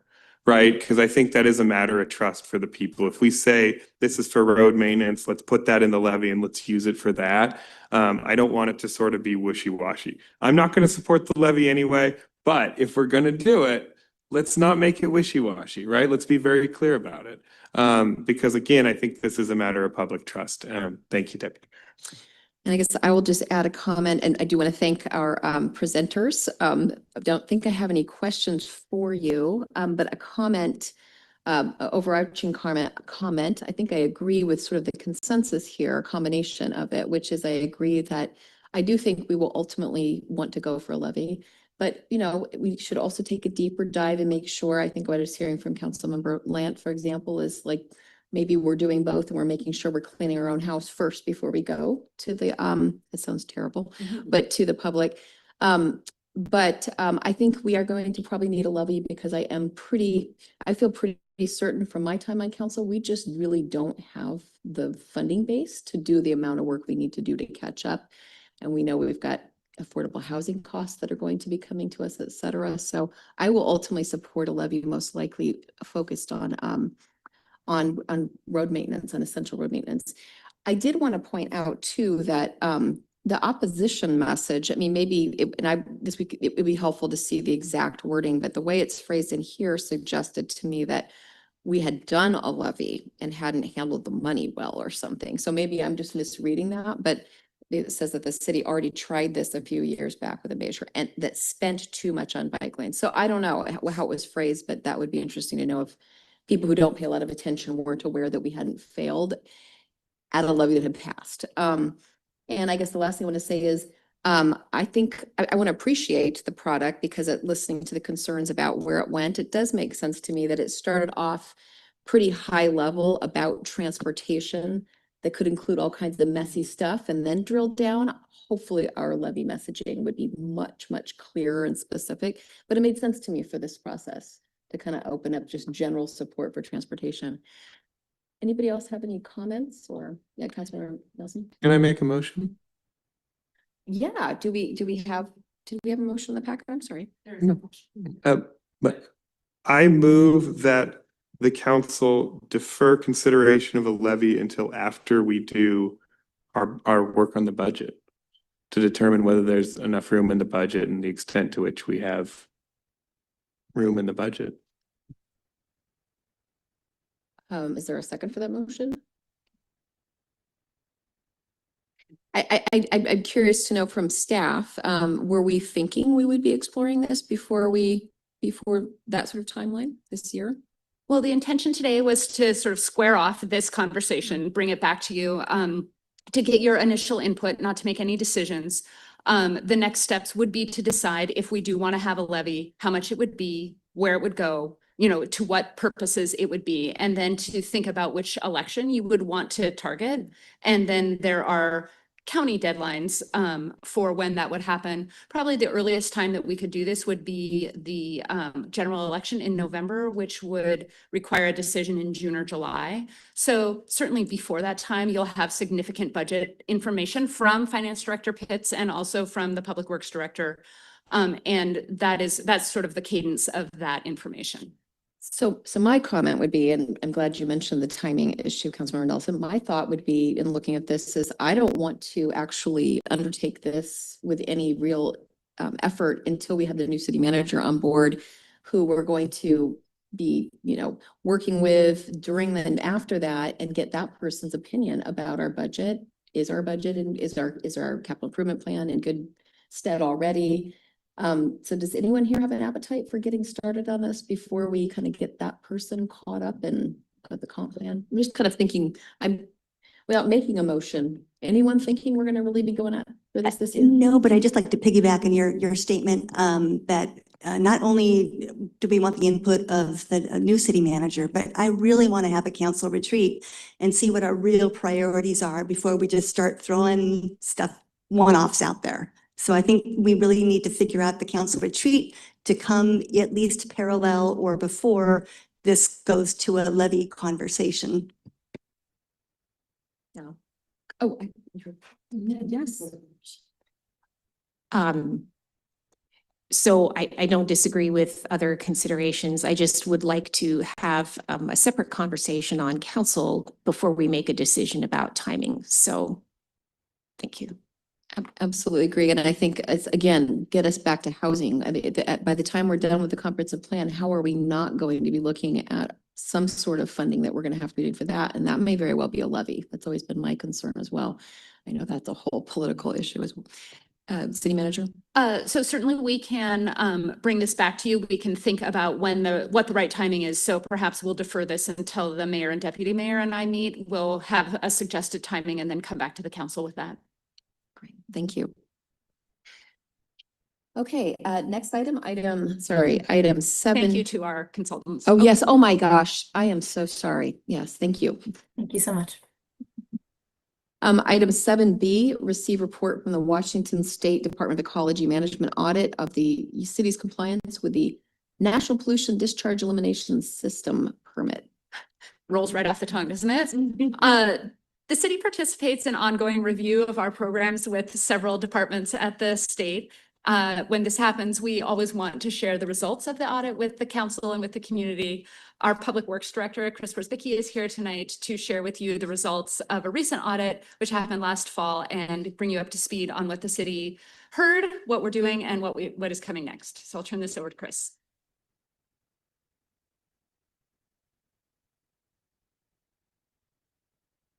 Good evening, Council. Chris Worsbicky, Public Works Director. Nice to see you this evening. As the city manager mentioned, we participated in an audit with the Department of Ecology on the city's stormwater management program last September. And I just wanted to make you apprised of what they asked and our responses as well. There's quite a bit of information in this presentation. I'm going to kind of gloss over some of it, but I'm happy to answer any of your questions at the end. So we'll give you kind of an overview of our stormwater program, tell you about the audit findings and our responses, and also give you some next steps. So first of all, just so we're on this all on the same sheet of paper, what is stormwater? Right, stormwater comes from rain. It comes from melted snow and ice. It lands on our natural and built environment, and it carries pollutants of all different types into our waterways, and primarily here on Bainbridge Island into Puget Sound. The city has a very large stormwater system that is encompassing on the entire island. This is a page from our stormwater system plan. We have, 2,400 catch basins, 450 stormwater development permits a year, 423 culverts. We can go on and on about the size of the system that you can see there on the map. We are responsible for maintaining and operating this entire system under our storm and surface water management utility. The utility is paid for by anyone who owns property on Bainbridge Island. They pay and they pay monthly through their property tax to that utility. We have two plans that guide our stormwater management program. One is called the Stormwater Management Program Plan. We refer to that as the SWAMP. That plan is required by the State Department of Ecology's National Pollution Discharge Elimination System Permit. I will refer to that from now on as the NPDES permit. We also have a stormwater system plan, which has higher level standards that were adopted by the council back in February of 2025. The difference between these are primarily that the SWAMP has 9 different elements, and they are all required by the state. I'm not going to go over all of them, but this is how I highlighted because this is how the state formatted their audit. They looked at these 9 different elements, selected a few of them for us to review with us in our program. The stormwater system plan prioritizes and recommends actions for how we implement the program and it also addresses things like how we're going to adapt to climate change, how we're going to develop an asset management system, other kind of more detailed elements of our specific program. So let's dive in a little bit into the findings and responses.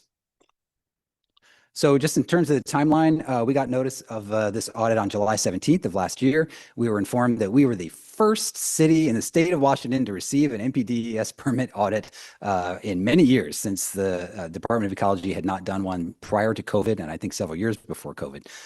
So they said that they picked our name out of a hat. I don't know if I believe them or not, but that's what they said, and that we were able to sit down with them at an on-site audit in September. We had a meeting around the table. We also had a site visit out to our decant facility, and I'll talk a little bit more about that in a minute. We received our findings in November, and we sent a very timely response back to them in December. So as I mentioned, the SWAMP has 9 elements, and the audit focused on only 3 areas of our program. The mapping of our system, illicit discharge detection and elimination, what we call IDDE, and operations and maintenance, including a review of our decant facility. If you're not familiar with our decant facility, that is located out at the Vincent Road property. We have operations and maintenance storage out there, and we also have this facility that allows us to primarily take road spoils or other types of materials and allow them to dewater. It has a filtering system that allows the water to be cleaned before it leaves the site, and then we're able to take dry material off for disposal either at a landfill or at a fill site. Their comments on those 3 areas reflected a bunch of different potential areas of compliance. You'll see them here in this pie chart. The big ones were kind of housekeeping, record keeping, and asset management. And so we'll look at each one of these categories individually. The reason why these numbers don't align is because they are numbered as they were included in the audit. So I didn't misnumber them. We just compiled all the different elements that were in the same categories together. And if they are in bold, they are denoted as compliance items, meaning things that are not in bold were recommended. Things that are in bold were needed to be corrected so that we didn't have a compliance issue. This is the findings on mapping. Some of the compliance issues here were that we have a host of records and data going back to 2018 on our stormwater system that is not yet in our mapping system. They would like us to include those as soon as possible. They want us to differentiate some map symbols on our current mapping for stormwater infrastructure. And they also want us to identify where stormwater does not discharge to surface water, and the only really other option is to groundwater. Our responses to this are that this gentleman here on the slide, Casey, he is our GIS, our Geographic Information System technician. grateful to the council for allowing us this new position to be created last year. He was hired in January, and he's been a tremendous asset to the department in terms of mapping of the stormwater system. And once we complete that, we'll be moving on to other utilities as well. So we added this staff position back in January, and he's been doing great on helping us advance this work of mapping our entire system. We have about 50% complete. We're anticipating having 100% by about 2029 or maybe sooner. We are considering potentially also hiring a consultant to help us advance that work a little faster now that the department has, or now that the ecology has highlighted they would like us to do it quicker. So that's something you may see in the future. I also do want to highlight some of the good work that Casey's doing in that this year, every year our maintenance staff has to go out and inspect all of our stormwater catch basins and stormwater ponds. We have to do 50% every year so that every 2 years we have reviewed and inspected all of the system. We've been doing that work with spreadsheets and with pieces of paper since time immemorial. This year we moved to a handheld asset management system where staff can actually use their phones and use an app to take pictures of the infrastructure, denote their conditions and the types of infrastructure that's out there. It was a big advancement then, but we've been trying to get off the ground for a number of years, and our GIS technician this year helped us do that. So we're glad that this work is probably going to speed up over the next couple of years. On city code, there were 2 recommendations, both of which we are going to partially comply with. They recommended adding sections to our code about fixing illegal connections within 6 months, and they wanted us to put the report spill hotline phone number into the code, which we normally don't add very specific things like that into the municipal code, but we do manage those sorts of that sort of information through public and communications and marketing efforts. We will continue to do that and advance those if we can. Also on record keeping, there were a number of things they found. There were recommendations. On the compliance side, they did want us to create a formal process for on-the-job training. We were sitting around the table with our operations and maintenance folks, and they were saying, well, how do you bring somebody new into the job and what do you do? And our response was, well, we have really experienced people. We put them with those people first when they get hired, and they train. If they aren't already trained, they train on the job. And they said, well, where's your records related to that? And we said, well, we don't have a record. So we have started creating a record for on-the-job training. We actually got a report on that this week, that we've started that process by documenting the training that we are doing by getting new staff trained on the mechanical equipment and the machinery, and making sure we have formal records for all of that. Oh, here's the responses that the other responses were that we had a lot of records going back 5 years. There were some records related to the decant facility that we did not have going back 5 years in accordance with the requirement. So we will be keeping track of those records from this point forward. In terms of findings and response, there was one other item on record keeping. It was the procedures related to the O&M manual. We have an operations and maintenance manual for all the things that our crews do. It had not been updated in a number of years, and we actually talked about some of the things in the meeting with them that we were doing, and they said, oh, that's great. Is that in your manual? And we said, no, we haven't updated it recently. So we are planning an update. It's required to be done by the end of 27. We will likely have it done sooner than that. We had a couple of good housekeeping findings. These are pictures of the decant, so that you can see piles of dirt there piled up underneath the roof that keeps the material dry while it's dewatering. There were the ecology noted that there were some places where we could better protect some of the piles that we had that were exposed. We had a couple of drums and containers on site that were unlabeled. We had one old dump truck that had a slight leak in it that they identified, and we also had some slight track out around the catch basin that they noted. We have corrected all of these items, including surplusing the older vehicle that is no longer on site. We have labeled all of our barrels, and we're going to trim down our containment, trim down the piles in our containment walls as well to help that site come into compliance. You can see a picture of it there at the top. The big green area that you see in the front there, that is the dewatering area where all the water from the spoils that come onto the site get filtered into that area. I want to highlight to the staff who worked on this. I was very proud of the response that we had with the folks who work on this. On the right, as Paul, he is our development manager, and he oversees the team that works on stormwater. On our left there is Stella Collier. You've seen her probably at our Puget Sound Starts Here Day. Almost everybody in the city is responsible at some level for stormwater compliance, even all of you, right? And I've had calls from sometimes from council members saying, hey, I see this thing. It looks like there's dirt or there's something running into a catch basin or there's some sort of potential issue. Can we go source it out? And so we all have a level of responsibility, but these people who spend, this is about 1.2 FTEs probably here, are the primary people for compliance. It's really not a big team. And I was just really pleased with their ability to respond to all the questions that the Department of Ecology had, turn around the responses quickly and make them really thorough. And I thought it was an overall really good process. So thanks go out to them. A couple of key takeaways and considerations. I think even Ecology noted in the response letter that we do have strong policies in place, which is great. We recognize, as interim city manager said, that audits help us do our work better, and we will take advantage of that. A couple of things upcoming, just to make you aware of, that will help us stay in compliance and to meet these requirements. One is that we already have a new stormwater technician position that was approved by the council last year.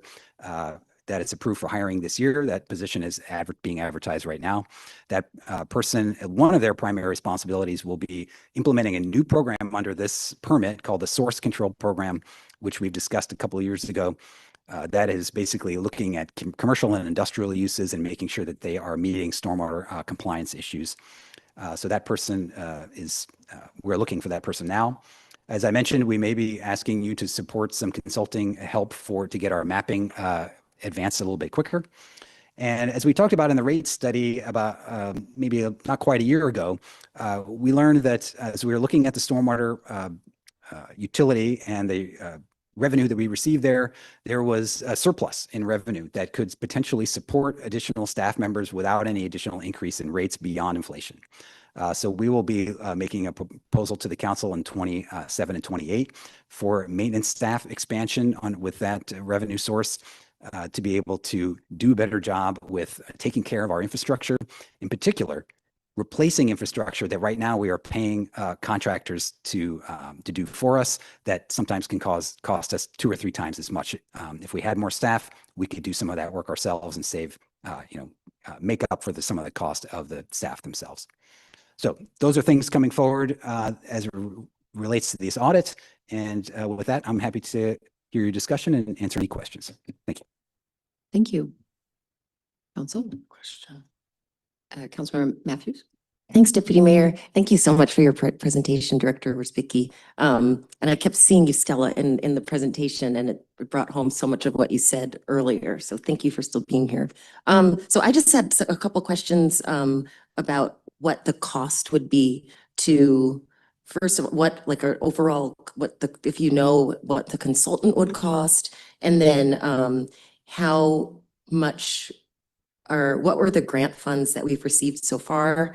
And then do you know in a roundabout way what the staff cost is to fulfill some of the things on the list? And it seems that you're doing a great job of getting it done. So just wanted to know how to get you there and what it will take. And do we want to see what other questions we have for the director? Yeah, I only had 2 quick questions, which was really, if you could kind of walk us through what kind of treatment does stormwater receive in Winslow, and then where does it go? And then really just a question of around the decant facility records. Did you have any sense why the records were missing? And that's all I had. Thank you. And then Councilmember Land. Thank you.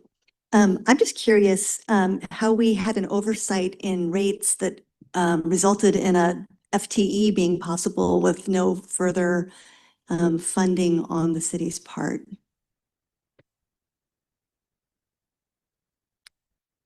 Okay, looks like those are our questions. I'll tell you what you like though.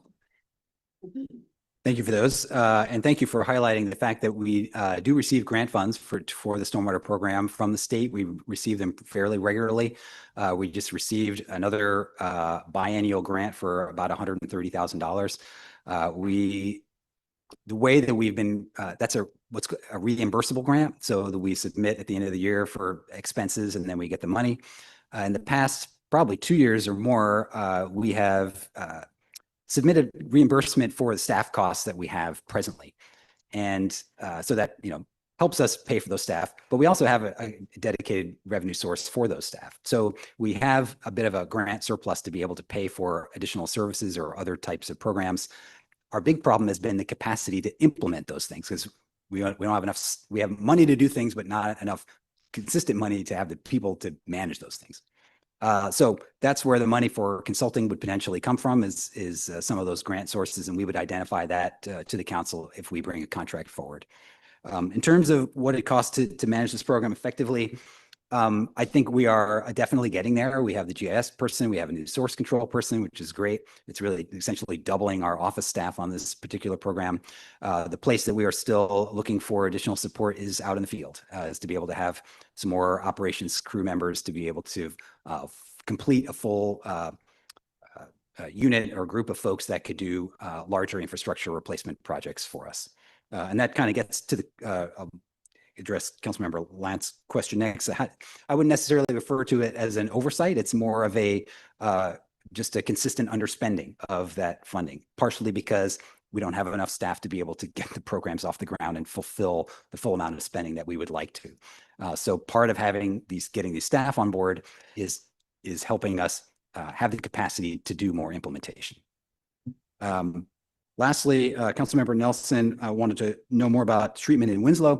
So it depends if you're talking about public or private facilities, right? So right now, private facilities are managed under the NPDES program and under the stormwater management program that we adopt from the state.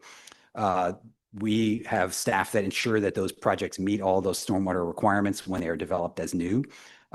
Projects are not, or developments are not required to do like post-treatment improvements. The improvements come about whenever a change happens on the site, when something new is paved or a new building is built or something is redevelopment. Those standards have to come up into compliance, but there's no kind of retroactive program that would require either public or private facilities to be like retrofitted to meet the current requirements. So if a development is new in Winslow, it probably meets the most current stormwater requirements for flow control, meaning that the volume of water is managed at a certain required rate, and also for water quality, that the amount that it's treated in a certain way. An older facility or an older development that was built prior to these regulations is not required to have those facilities. And the same goes for public facilities. So roadways that exist and have existed for a long time on Bainbridge Island are not required to meet those conditions, but new projects or new redevelopment, like the project we're building down on Buckland and Wyatt, are required to have certain types of new facilities to meet the code. Okay. And then lastly, where the decant records went, I wish I could say we had all the other records to provide that they asked for, but we were missing a couple of years on the decant. I don't know where they were, but we noted that that's an important thing to them. So. And I think maybe we have a couple of follow-up questions from Councilmember Lant and Councilmember Nelson. Thank you. And I don't want to beat this horse too much. I just, utility ratepayers have seen some increases over time. And I just want to make sure that if FTEs are planned as part of the rate increases, then that's part of the plan. But if it was not, and it's other, I think that is something to kind of be concerned about. So that's just, it's got my antennas up just a little bit that there's some spending money in there that whether or not you have the staff to do the work that would actually spend the money is your point. And I understand that.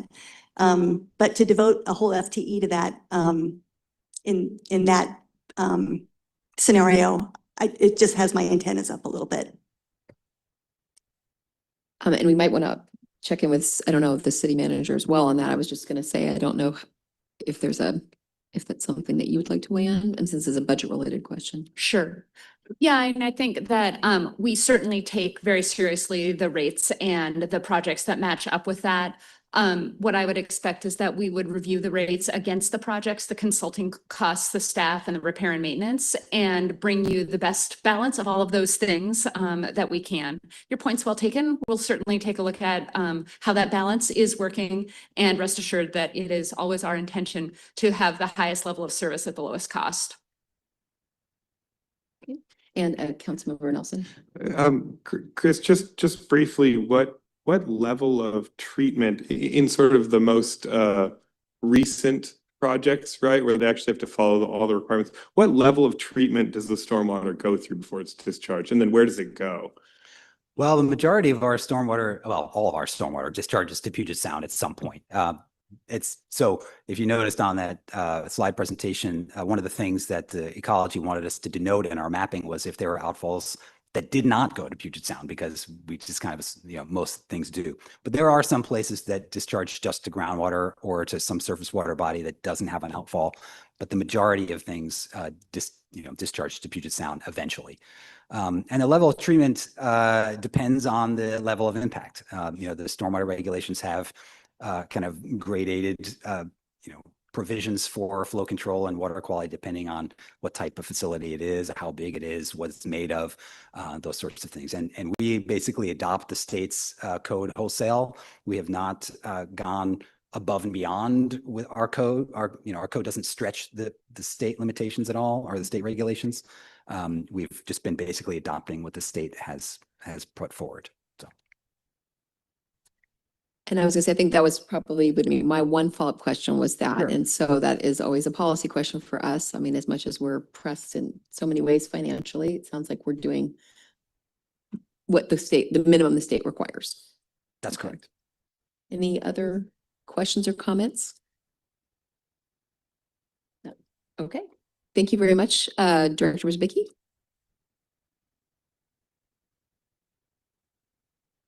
Next item is 7C, receive report and provide direction on options for photo enforcement community engagement plan. Thank you, council members, and thank you, Sergeant Festaya, for being here to make the presentation on this item. This is staff coming back to you after a presentation last year, bringing you some options and seeking input on how you'd like to proceed with community engagement related to the potential of speed cameras on Bainbridge Island. So, Sergeant Festaya, please. Thank you. And thank you for having me back. Just wanted to go into, hey, government's a team sport. This project has a lot of people who supported me. I know my name's up there, but I just want to recognize that we've had a lot of help from other members of the city. The whole race equity team, REACT, gave a great amount of input and feedback and help. Shannon Hayes helped with a lot of the communication plan. Unshu helped through a whole great deal of things.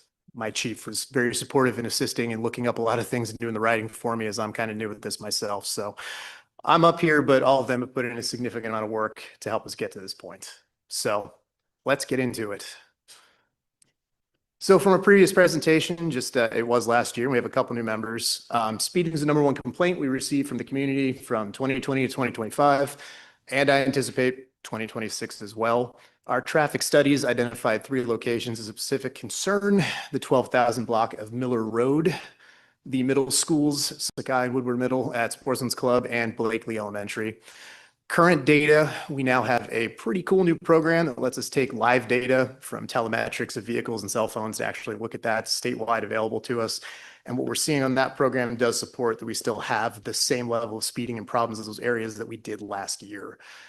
Preliminary impact study indicates a positive impact for equity considerations, which are required under the law that allows photo enforcement. We would see an increase in livability, accessibility, a net neutral or economic gain for the areas, improved education, and better environmental health for areas where we have photo enforcement. And just to emphasize, they are a limited use platform with privacy protections and safeguards to prevent misuse. So previous discussion, council requested further information to provide direction to the city for a community outreach plan, which we will get into. More information about how violations are processed, additional safeguards are available to protect privacy. Asked to speak to our partners in the city of Poulsbo to see what they learned when they were doing photo enforcement, and to gather more traffic data to discuss locations and how can we increase safety on the roadways without governmental overreach. So For the violation question, registered owner receives violation in the mail with an image of their vehicle. Councilmember Milwaukee actually talked about that and how he received one and how it showed his vehicle. RO, the registered owner's option to state that they were not the driver and provide information for who is using their vehicle. The registered owner does have the ability to appeal the violation if they believe it is not their vehicle pictured. Fines can be paid online or by mail, so no in-person appearance is necessary. Fines include instructions in English and Spanish with links to interpreter services for other languages, and fine reductions are available for people who qualify, and the information to apply for a reduction is included with the fine. So that is a brief overview of how you resolve any mailed violations. So privacy protections, we talked about this a little bit last time, but just to review and looking into it a little more. By law, only the vehicle and plate are captured by the camera. It is illegal to take pictures of who's driving the car. So the only images are the vehicle and the license plate. Photos are stored until the fine is adjudicated and then purged from the system. So the photos of cars and license plates do not stick around in any system. They are removed when we are done with them. And the photos are exempt from disclosure, including public information requests. By law, the images can only be used for narrow purpose of photo enforcement for that thing that we are targeting with photo enforcement, which here would be speed. Photo enforcement system is not connected to other databases, and other agencies do not have access to the images or the violations, which is different from some of the other things we've heard about flock cameras in the news. This is not a flock system or networked in a similar way where people can backdoor into it or use it for a different purpose. Our department would only have access to it for the verification of violations. We are not allowed to use it for any other reason. And we have access logs and system audits that are periodically conducted and the results reported to assure system integrity. So what people are doing to assess those violations get reviewed, and especially the ones that get declined, we have double checks on to see why someone chose not to issue it, as well as the ones that are being issued. And system misuse would result in criminal charges. So there are legal teeth to somebody misusing these inside or outside of the city. So talking to Paulsbo and talking to their Lieutenant Zeman over there, who was a big help to me, cameras placed in school zones have proven to be highly effective for Paulsbo. They initially saw a significant amount of violations, and after a couple months of the cameras running, they've dropped off to quote Lieutenant Zeman, almost nothing. 2 or 3 a day in school zones where they've put the cameras up. So a very drastic reduction in one of the areas where we have the most vulnerable users of the roadway. He did mention that camera installation does take significant time due to how many different entities need to be involved and in one place at the same time. You have to get the police department, public works, the camera vendor, KPUD, PSE, and school officials often all present in one place at one time. Schedules are tight, people are cramped, it's a little hard to do. And to make sure the mailed violations are legally valid, there does need to be very specific wording. But Paulsville and other partner cities of ours have figured that out, so they can clue us in to make sure we're doing that right. And outside of their school zones, the enforcement cameras have been having the desired effect on all the locations they've been used, which would be a drastic reduction in speeding, less collisions, and the collisions they do have occur are way less significant because they're slower speeds. So last motion was to look at a community outreach plan. Since that, I spoke with the race equity team members and REACT to get some recommendations about how to do our outreach and things that we need to consider throughout the process. We need to speak directly to stakeholders that live, work, or visit in the areas where cameras will operate. Official city communications through social media flyers, business and owner contacts are things we can reach out to make sure people are aware it's coming. Messaging outside of Bainbridge Island, we need to make sure we're reaching the largest population segment that come here during business hours. Our population will often double with the amount of people that travel through Bainbridge and come here to work. And we want to make sure we have contact with organizations for communities that will be impacted. And we can go through people like Kayak and make sure we're talking to the Squamish tribal members so they're aware of what's happening. Talking to REAC gave us some very valuable input and feedback about enforcement and the community messaging. We talked a lot, and I could spend the entire presentation about my meeting with REAC, but just some of the highlights. We want to make sure we're involved with as many community organizations as we can. They talked specifically about, hey, talk to the churches, and the Defensive Driving School will be a great resource to reach out to. Identified some areas that should have additional oversight in the fine issuing process, and just make sure we're double checking our own people, and we have a process in there that's going to be vetted, regulated, and repeatable, so we're always sticking to that integrity and transparency with everybody that would be concerned about what we're doing with the system. And REACT provided some advice on addressing concerns with possible vendors and offered to assist us in vendor selection if we were going to move forward. The RET discussion focused on how to effectively provide notice to photo enforcement. The race equity team also identified avenues of communication for the city to reach more people. Chamber of Commerce mailers were a great idea that they brought up. There's a list of businesses so we can make sure employees are aware of what's happening and being able to message directly to those business license holders so we can make sure their employees that we can't reach directly are getting told by the people they work for. And this is a lot of help from Shannon Hayes over here on the communication and community engagement plan. Is making sure we're always starting with the why. The city's communication engagement approach, we want to clearly explain why speed enforcement cameras are being introduced. That it is there with the goal of improving safety on the roadway for everyone on Bainbridge Island. It's not about revenue, it is about safety, and that's the thing they're proven to do the best for. The goal is to wind up net neutral at the end of this, of have safe roadways and be able to continue to improve in ways other than just cameras. We want to change driving behavior by reducing speeding. And we do have a lot of children, seniors, and people walking, biking, or using mobility devices on our roadways. That slower speeds will create more accessibility and just safer use for them. Speed enforcement cameras, particularly in school zones, are proven nationwide to reduce speeds, lower crash rates, and prevent serious injuries. And as a small police department, Bainbridge Island must use a combination of education, engineering, and technology to support consistent traffic safety enforcement. We talked last time about just logistics of sending manned police patrols and everything. 3 officers for the whole island is usually about what we're working with. So to be able to focus on all of our areas of speeding and handle 911 calls and do all of the other things for the community that we do, it's very difficult to keep all of that up. And in sending patrol to see just how much speed enforcement we can, it's a fraction of the violations captured by cameras. In the school zones, I mean, we were looking at 500 plus violations in each direction during school hours, sending 2 hours of manned patrols out. I mean, that's a handful of speeding tickets versus literally hundreds of violations captured on camera.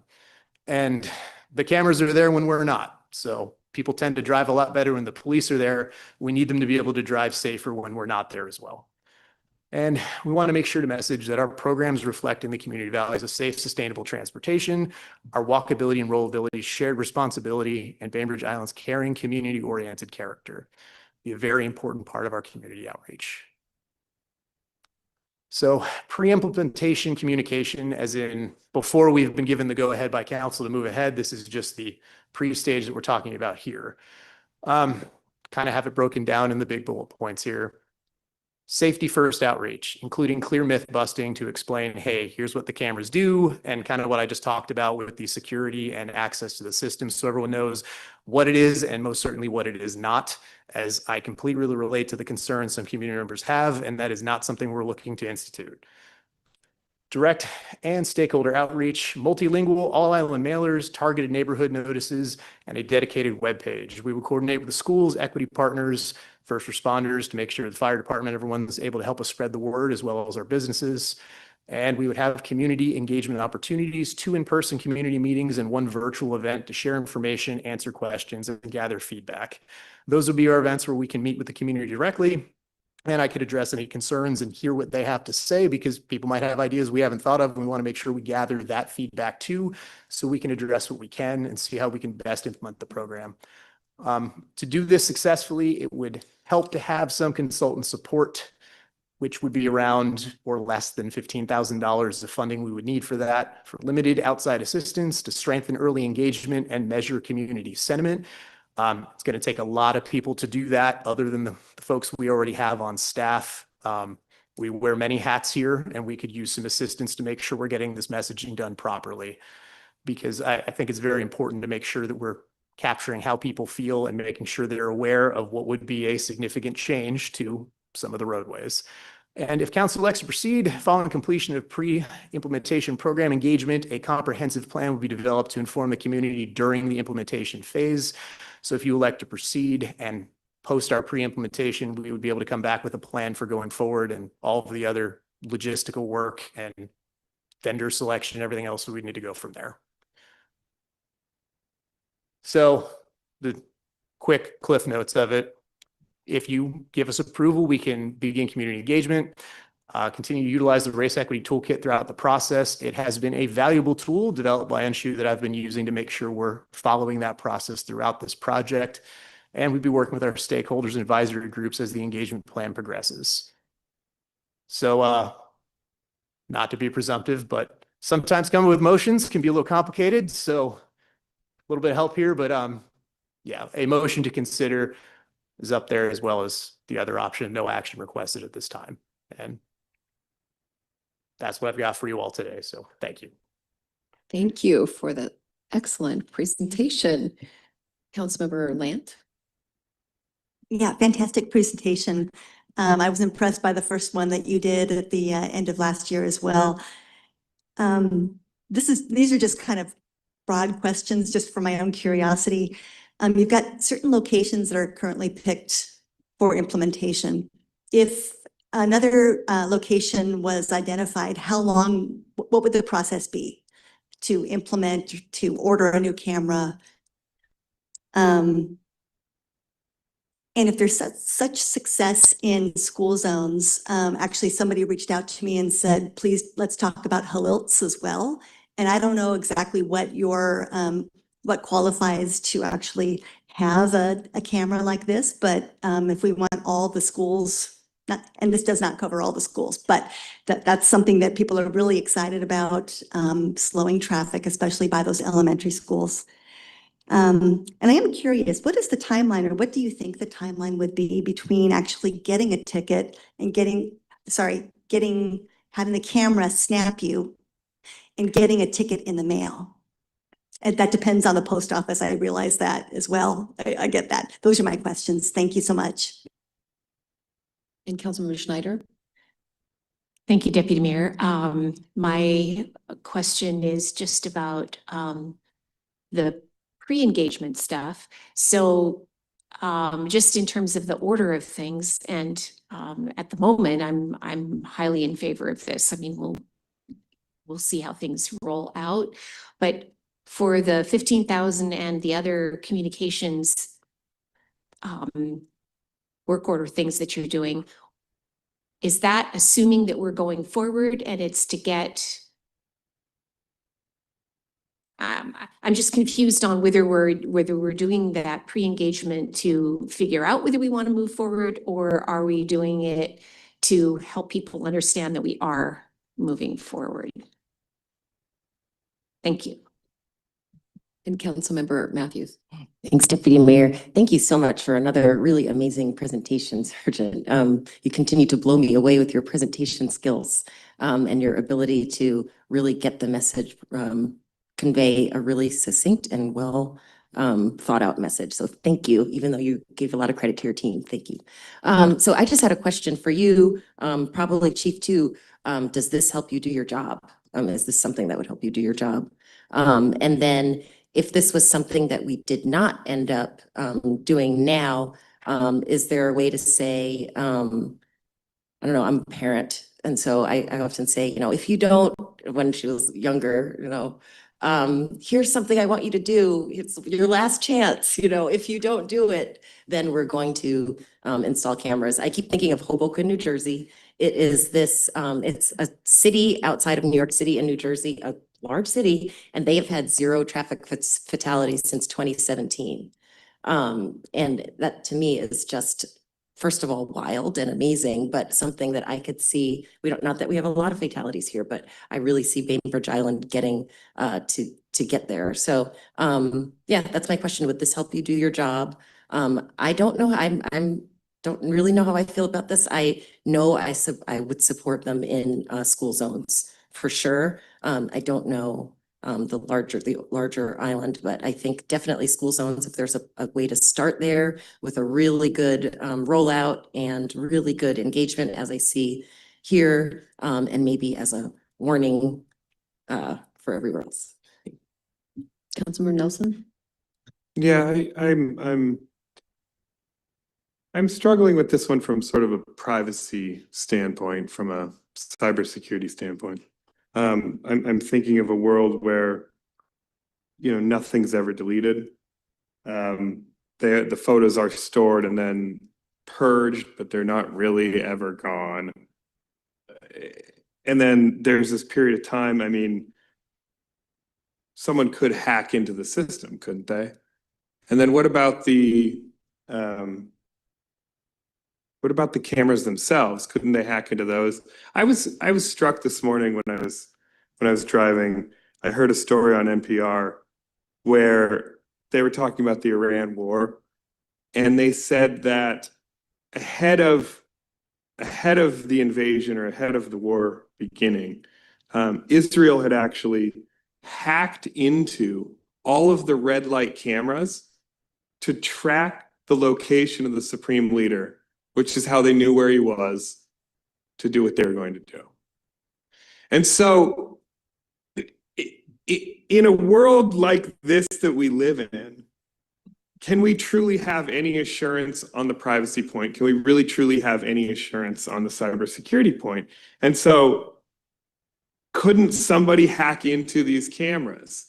I mean, this is obviously capabilities that the US federal government and its allies have. And if they wanted to use that for instance, federal immigration enforcement, that seems possible to me. And so I continue to be somebody who has concerns about this. Is this absolutely necessary, where we're willing to put, our people at risk? So that is my main concern around it. Those are sort of rhetorical questions, but I'll just sort of put those there. Okay, thank you. Go ahead, Sergeant. All right, well, I appreciate the questions, and I hear your concerns, and it's a concern of mine too. I mean, I know I'm the police and I'm a government employee, but no, government overreach is something that I care about a lot. Actually, the department cares about a lot. So is the city, about transparency and not overly burdening people and creating some type of surveillance state. We understand those concerns, and it's unfortunate timing to be looking at a program like this with some of the events that are happening on the national level, but we can do everything we can to avoid going down that route. And I think with careful vendor selection and making sure we're vetting who we're working with, we can avoid a lot of the concerns. And I'll get more on that. I just want to hit everybody's questions as we got them. So location questions about how long to implement. That's a great question. Talking to Paulsbo, it will be longer than we anticipate. I don't have a hard time on that, but I mean, post-selecting a vendor and deciding, hey, here's what we're going to do, and talking to everybody in the area, I would imagine about a 6-month timeline would be realistic between we've got everything ready to go and we need to start getting everyone together to actually install hardware. And about what qualifies, having them all in school zones would be great. We were just looking at doing it on a more limited basis to make sure it's going to work on the island. We are a unique place with some unique geography, and I don't want to stand for the council and say we need to put these everywhere and go everywhere we can and then have it not work for us like it did for other people. And then as far as the appropriate time frame, ticket mailing, within a 2-week period, people will be getting tickets depending on if they need to be reviewed and federal holidays and everything else between the court system, because once they leave PD, they go to court to actually get mailed out to violators. So it would be the time frame between both of those. And then as far as pre-engagement, what are we talking about for? This is to educate the community about what we're thinking about doing, hear their feedback, and receive their input and be able to answer questions like I'm here today to be able to talk directly with the community about it. They're the ones who will be affected by it, and we want to make sure that we're messaging exactly what it is, so there's no surprises. Maybe we can't guarantee no surprises, but as little surprises as possible. We want ideally everyone to know it's coming and understand why, and it's safety. And then, does this help us do our job? Yes, it does. We are a small rural police department in our beautiful city. We don't have the staffing to be able to head out and, I mean, just hammer speeding like we wish we could. And it is the community complaint we receive the absolute most. We're a community policing organization. We want to address that complaint the best we can. And given our size and just the limits of driving cars in circles, pulling people over, leveraging a technological tool to do it will have a much bigger impact than we could even with double our staffing. And if we hold off, is this something we can look at later? If it's something we need to look at down the road, it's also possible for that. I mean, it's just an idea that we're looking at that's seeing more and more success in the state. And with the new laws that got passed to allow the photo enforcement, a lot of cities have been taking advantage of it all across Washington. It's working out really well. So I think it's something that could work out well for us here. And then our privacy concerns. Could somebody with government funding and the ability of alphabet agencies hack into a computer like this? Yeah, they could. I hear your concerns on that. I fully believe it's within the ability of the federal government to be able to do that. It's just, I'm not sure there's a whole lot of a reason for them to look at doing it for a limited system like this. The images that would be recorded, it is a vehicle and license plate. There are already license plate databases that the government has access to. I'm not sure that the juice is worth the squeeze for the government to try hack into the system. As far as a very sophisticated private actor trying to do that for malfeasance, it could be possible, but I think if we select a good vendor who's got a great record of privacy, we can avoid a lot of those concerns. That's the best I got for you on that one. It is in fact possible. I just don't think there's much of an interest of the federal government doing it as far as what they're going to get out of doing so, at least what I'm looking into. So thank you. And I think from comments that I'd like to make, and then I kind of think maybe that would be helpful for us to run through on that question of what would be the reason for the pre-work, for the outreach? Because I would assume that we were doing it to ultimately get enough traction with the community to move forward. So not enrolled as though we plan on doing this and we want to hear what you think and let you know, but that I would be willing to invest at the level we're being asked to understand that we might not do it.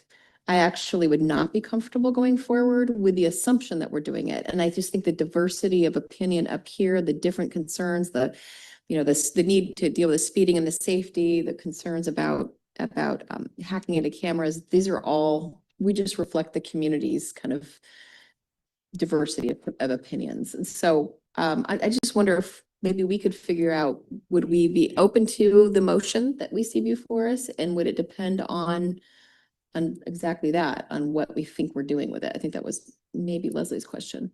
I'm sorry, Councilmember Schneider. Any thoughts? Anyone want to make a motion? If I may real quick, that is what we're looking at. We're not pushing ahead today with the assumption that it's going to happen. It is to make sure that the community would support this action in their community, because we don't want to go forward with this idea, though I think it would be very effective if it's just not supported. So we're not coming at it with an assumption that it's going to go forward. It is to see if we can. So thank you for that clarification.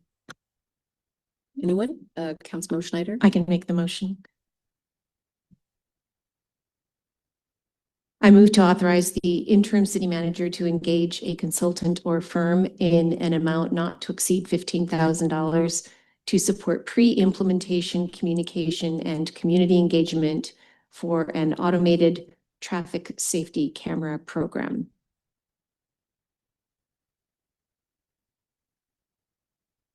Would you take a friendly amendment? Absolutely. I was just reading it. Would it be possible to add, starting with school safety zones in there at the end? Just say for an automated traffic safety camera program targeting school safety zones or school. Would that be part of what the pre-engagement would be looking at? I mean, I think good to not presume, right? Okay. I mean, otherwise we're presuming that we wouldn't get a positive answer unless it was just safety, school safety. Okay. Yeah.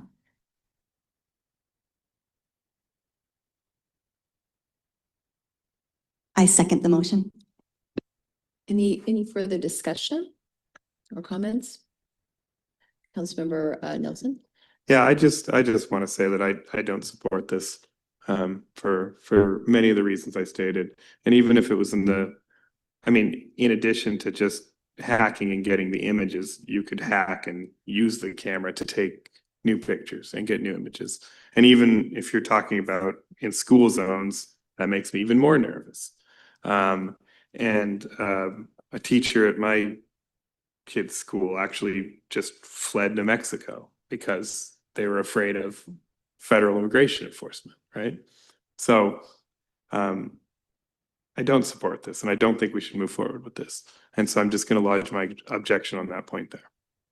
And I guess I'd like to make a statement that I appreciate all of those issues. And in fact, this is not easy. I mean, if it weren't for the fact that there are clearly genuine safety concerns, and significant speeding, in particular in the school zones, is my biggest concern. So I appreciate Councilmember Matthews' point to that end. And I think it's such a hard call because it's the weighing of those two. So absolutely appreciate those concerns. And I think it would be good for us to hear how the community weighs them. And I hope this gets messaged that way. I don't know that any of us up here feel certain that this is the right way to go. So this is my understanding. This is why I would support the funding, would be to let the community let us know what they think. And they may land on privacy and concern about overreach, et cetera. And I assume we will respect that. Councilmember Land. Yeah, I actually support this because I think it's something we should be looking at. And I really appreciate that this is kind of turned into a let's target school zone conversation. But I think the initial impetus for this was changing traffic patterns, maybe based on highway traffic going down, smaller, quieter roads like Miller or Day or Manzanita. And that even though there's no schools on some of those areas that are being impacted by fast, big traffic, I think that it's very valid. It's almost like we're parsing out the victims. Some of the residents also deserve some acknowledgement that they've got concerns. So I really do appreciate the idea that we investigate, take that next step to see how this would look. I think the community would appreciate it, even though they also absolutely appreciate the security concerns. And maybe that will come out in the wash a little bit more. So thank you. Okay, so seeing no more comment, all those in favor of the motion on the floor, say aye. Aye. Aye. Opposed? Nay. And the motion carries 4-1. Thank you again for the presentation. We're moving on to item 7D, receive community arts plan with added addendum. Thank you very much. And just to wrap up on the last item, we will come back to you with the information from that outreach to get further guidance from the council on what they'd like, what you'd like to do with the information that will be obtained through that outreach. So probably 4 to 6 months and we'll be back with more information for you.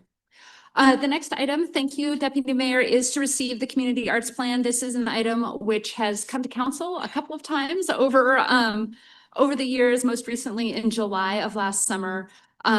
And at that time, you asked us to go back and talk with some of the members of the community, which we have done. And Adam Nadenzahl is here to have a brief overview of the plan, just to remind us all what we're talking about, and then to some specifics about what we learned from our outreach to the community.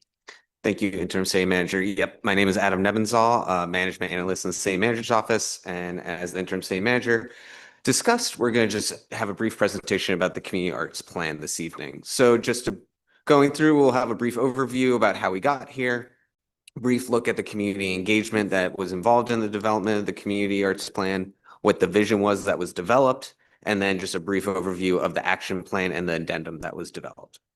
So as we look in the overview, you see that we've kind of been, this community arts plan has been developed over approximately since March of 2024. So about 2 years now. So Designing Local was an Ohio-based consulting firm that was selected in February 2024. The city then worked with the consulting firm from March 2024 until May 2025. We then presented the findings in the community arts plan to the city council in July of 2025. The city council requested that the staff go back to the arts organizations on Bainbridge Island to get more feedback on the plan and the development and the priorities in September. And then we're coming back to you now this evening in March to bring back that addendum for acceptance. So as we look at the community engagement of the plan, we, including myself as well as our consultant, involved in engaged with over 200 people, which include 26 individual one-on-one interviews, as well as an online survey that included 162 survey responses, as well as 70 focus group participants, which also included outreach to local high schools directly. In addition to the community engagement, we also formed a steering committee that helped inform the development of the plan, and that included members from Arts and Humanities Bainbridge, from Barn, from the Bainbridge Island Poet Laureate Program, from the Bainbridge Island Japanese American community, Blodell, and city staff as well. Among those interviews, those one-on-one interviews, they included members of our community organization, which include staff and students from the Bainbridge High School, city council members, Bainbridge Performing Arts, the Public Art Committee, Bainbridge Arts and Crafts, individual residents, and local artists themselves. The survey was an online survey that was available this summer into the fall of 2024. And then the in-person engagement took place during the weekend of July 4th, when we typically have the most people, and included the street dance, the 4th of July, and Moonlight Market that weekend. So I'm not going to go through all the details on the survey on there. I encourage you all to read the report. It really is fascinating to learn what the community was really interested in and seeing more of arts on Bainbridge Island. The survey was 30 questions and provided strategic insight to how community members currently felt about the arts on Bainbridge Island and what more they would like to see. The general agreement was that Bainbridge Island would be a better place to live with increased support for the community arts. And there was a desire to see more functional art and sculpture art, as well as a desire to see more public art and community arts events. As we look towards the vision, the results from the surveys and these interviews helped develop the proposed vision that the steering committee also assisted in refining. I'm just going to read it to you. So by championing the arts, we bridge connections to our deepest roots and bring forward a future where all are seen and uplifted in the arts and where our community can flourish collectively. The Arts on Bainbridge Island places emphasis on allowing people to experience arts and cultural authentically within their local community. There was then 4 pillars that were also developed to assist in the vision of arts on Bainbridge Island to help steer the actions to increase community arts. So those 4 pillars including broaden audience experiences, emphasize the community arts, create sustainable structures and processes, and elevate the arts itself. So as we look towards the action plan that's been developed from these pillars and from the survey experiences and based on the feedback from the community, I'm not going to read each one, but the plan really goes in depth on what each of these strategies are and are broken up based on timing, priority, and expected investment. Now, as I mentioned in the beginning of the presentation, there was an addendum that was requested to go back and reach out to organizations on Bainbridge Island, specifically our community arts partners. And so we invited 16 directors of 16 organizations to participate, members from the Bainbridge Island Creative District, Arts and Humanities Bainbridge, Public Art Committee, Barn, the Bainbridge Community Piano Association, the Chamber of Commerce, the Downtown Association, and the Bainbridge Island Studio Tour attended.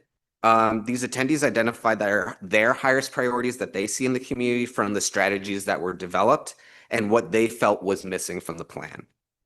Overall, what we heard was that arts organizations support the idea of this community arts plan and seek stronger support from city leadership, more consideration of cost barriers for local artists, and better promotion of current existing tools, not just that the city has, but also what our community partners have.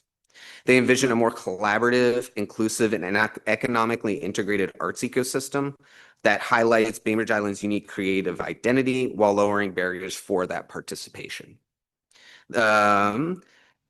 That is the conclusion of that presentation. I do want to open up for any questions and hoping that we can move forward and look towards implementing this community arts plan on Bainbridge.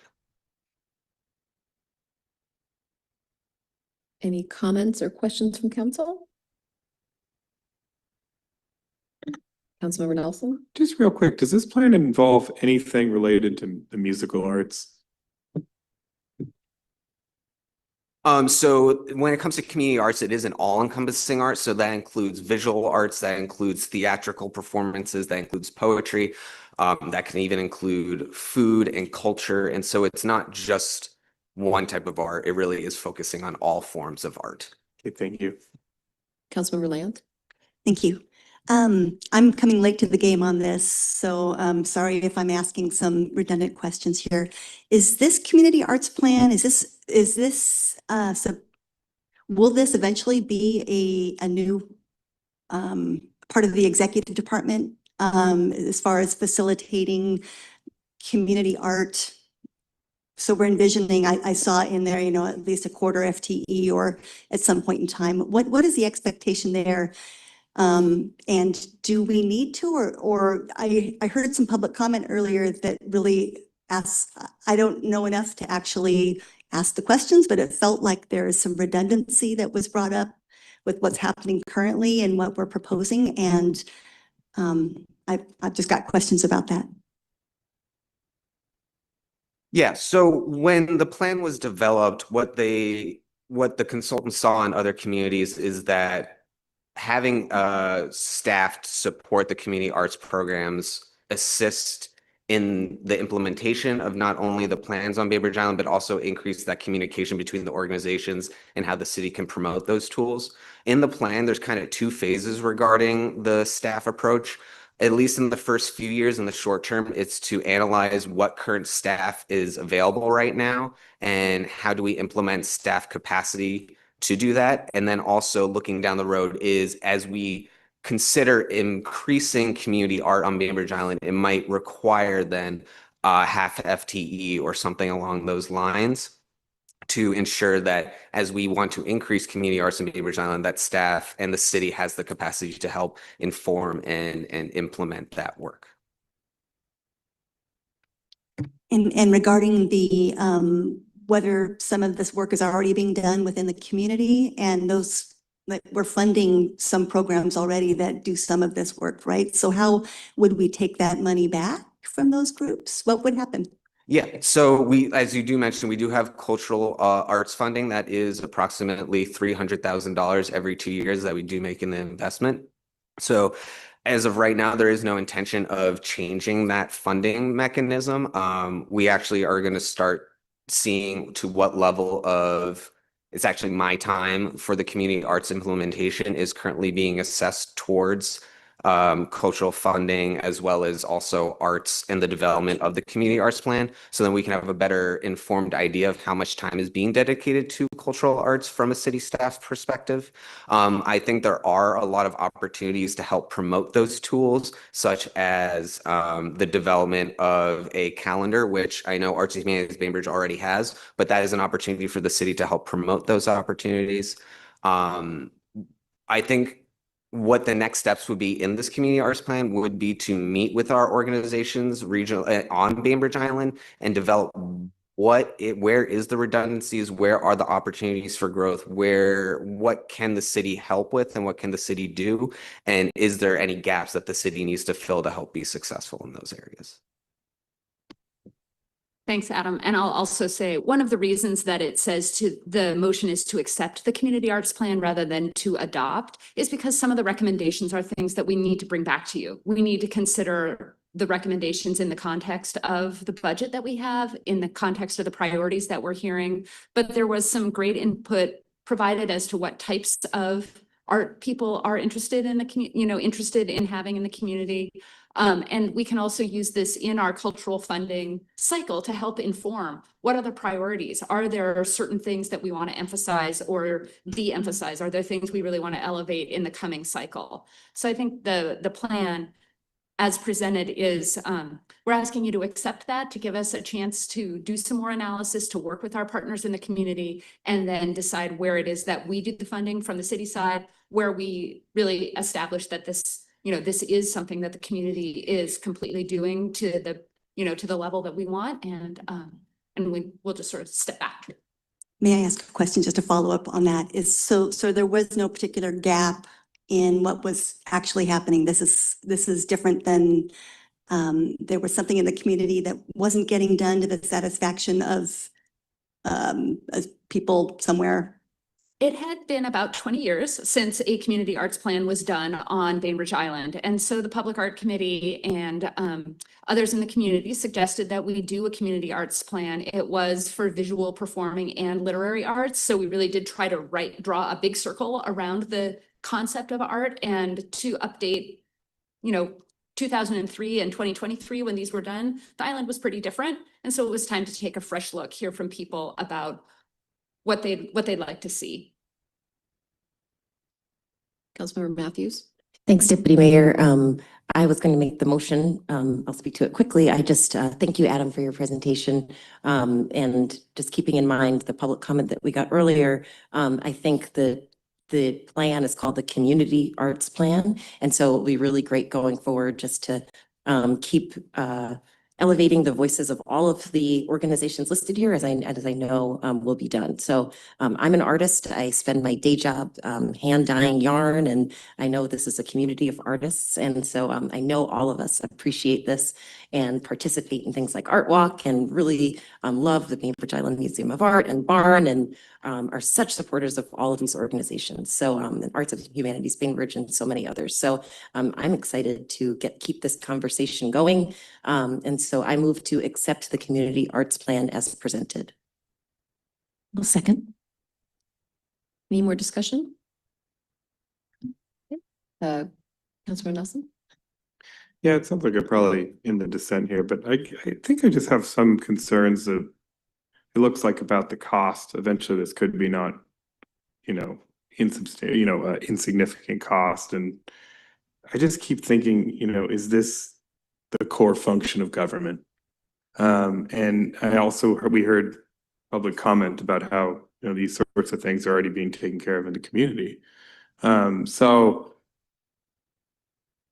I just keep thinking maybe we need to step back and look at our budget and refocus on what the core functions of government are, and then go from there before we start adding in all these other things. So not to say I don't support the arts. I'm a musician myself, but I'm just not sure that this is the core function of government. So I will respectfully vote against this, but just want to put that. So just to be clear, we're voting to accept it, not to adopt it. And so if I thought we were voting to adopt it, I would have more to say as well. But just if that changes how you feel about it, we're accepting the work that's been done. A lot of work's been done. It feels like it's still a little bit in turmoil. And we don't have a place for it in the budget at this point. So it would need more work to become an adopted plan. So just to be clear, that's the vote. And I'll be voting to accept it. Any other discussion? No? Okay, all those in favor, say aye. Aye. Aye. Opposed? Nay. Okay. So it's approved 3-2. I'm not approved, adopted. Accepted, thank you. Thank you. Okay, so item 7E, receive request from the Public Art Committee to issue a call for poetry and run a selection process for council chambers public art, authorize expenditure. So this is the authorization of the expenditure. Thank you. Adam. Oh, sorry. Absolutely. So again, once again, my name is Adam Nebenzal, management analyst. So the other presentation that I have that we have this evening is regarding the council chambers public art process and an expenditure request. I just want to note that I am just the liaison between the Public Art Committee and the city. Anju Wahi, our equity inclusion manager, is the project manager on this. So a lot of the work that has been done has been thanks to her. So back on December 9th, at the city council meeting, the city council authorized the replacement of the Bainbridge Island history timeline on the council chamber's public art installation with commissioned poetry, consistent with the permission of the artist Michelle Van Slyke. Staff has been working with Arts and Humanities Bainbridge, the Public Art Committee, and the Poet Laureate to develop a plan, timeline, and budget for this process. On the screen you see is the proposed timeline. So Arts and Humanities Bainbridge, the Public Art Committee, and the city propose to run a 3-step call for poetry, which will also include high school students who have a connection to Bainbridge Island. So the first step would be the submission of a portfolio and an application. Step 2, roughly around 10 poets from the first submission will be asked to then submit a poem that fits the brief with a payment of $50 for each submitted poem. And then finally, step 3, 4 poems, 1 per panel, will be selected, and each winning poet would be paid approximately $500. So as of right now, towards the end of Q1, once after assuming we receive approval to commit to this process tonight, we will begin writing and issuing the call. We will then work by getting out the call for the jury, as well as selecting in rounds one and two. In Q2 and Q3, we will work on the poetry selection of selecting the poor poems and the jury's recommendation to the city council. In Q3, we hope to then remove the existing text on the plaques and then create wording for and order new plaques for the work. And then finally in Q3, approximately Q4, the new text would be applied and the plaques affixed, and then we would have a great public celebration. So the proposed jury would consist of 10 people with a member of Arts and Humanities Bainbridge or city staff as a non-voting member. Members of the jury would include the artist, Michelle Van Slyke, 2 members of the original working group, 2 members of Arts and Humanities Bainbridge and or the Public Art Committee, Anshu Wahi as the member of city staff, Mayor Morawaki as the representative from the city council, Jing Fong as a member of REACT, Erin Malone, who is our poet laureate, and then a youth member of the on the island. There's currently sufficient funding, approximately $192,000 in the public arts subfund, and this project is budgeted for $10,250. Attached in your agenda bill is a greater administrative scope of the project. And as we mentioned before, funding was recommended from the Public Art Committee before bringing this to you this evening.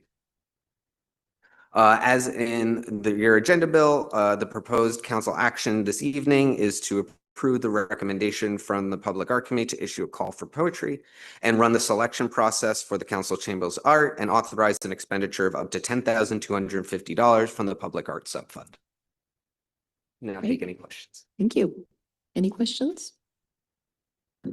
I'd be happy to make the motion. Great. I move to approve the recommendation from the Public Art Committee to issue a call for poetry and run a selection process for Council Chambers Public Art and authorize expenditure of up to $10,250 from the Public Art Subfund. Second. Okay. Any comments? Councilmember Matthews. Thanks, Deputy Mayor. I just wanted to thank Anshu for all of her work on this, as well as the artist, Michelle Van Slyke, and the committee who worked on this. This came to council a few times, and I think we really came together and came to the right place. So I'm really happy to see this end this way or begin this way. And yeah.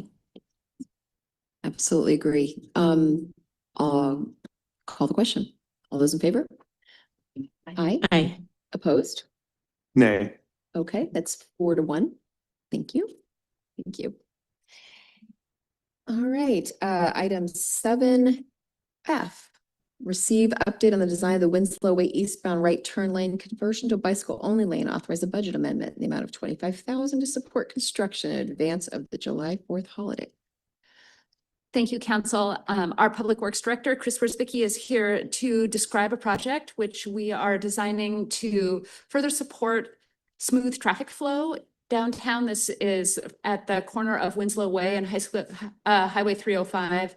We've had a number of conversations about line cutting and other things at that intersection. So this is an effort to smooth the traffic, provide a safe place for bicycles, and generally improve the function of that intersection. So with that, I'll turn it over to Chris. Step you through what we're planning. Good evening again, Council.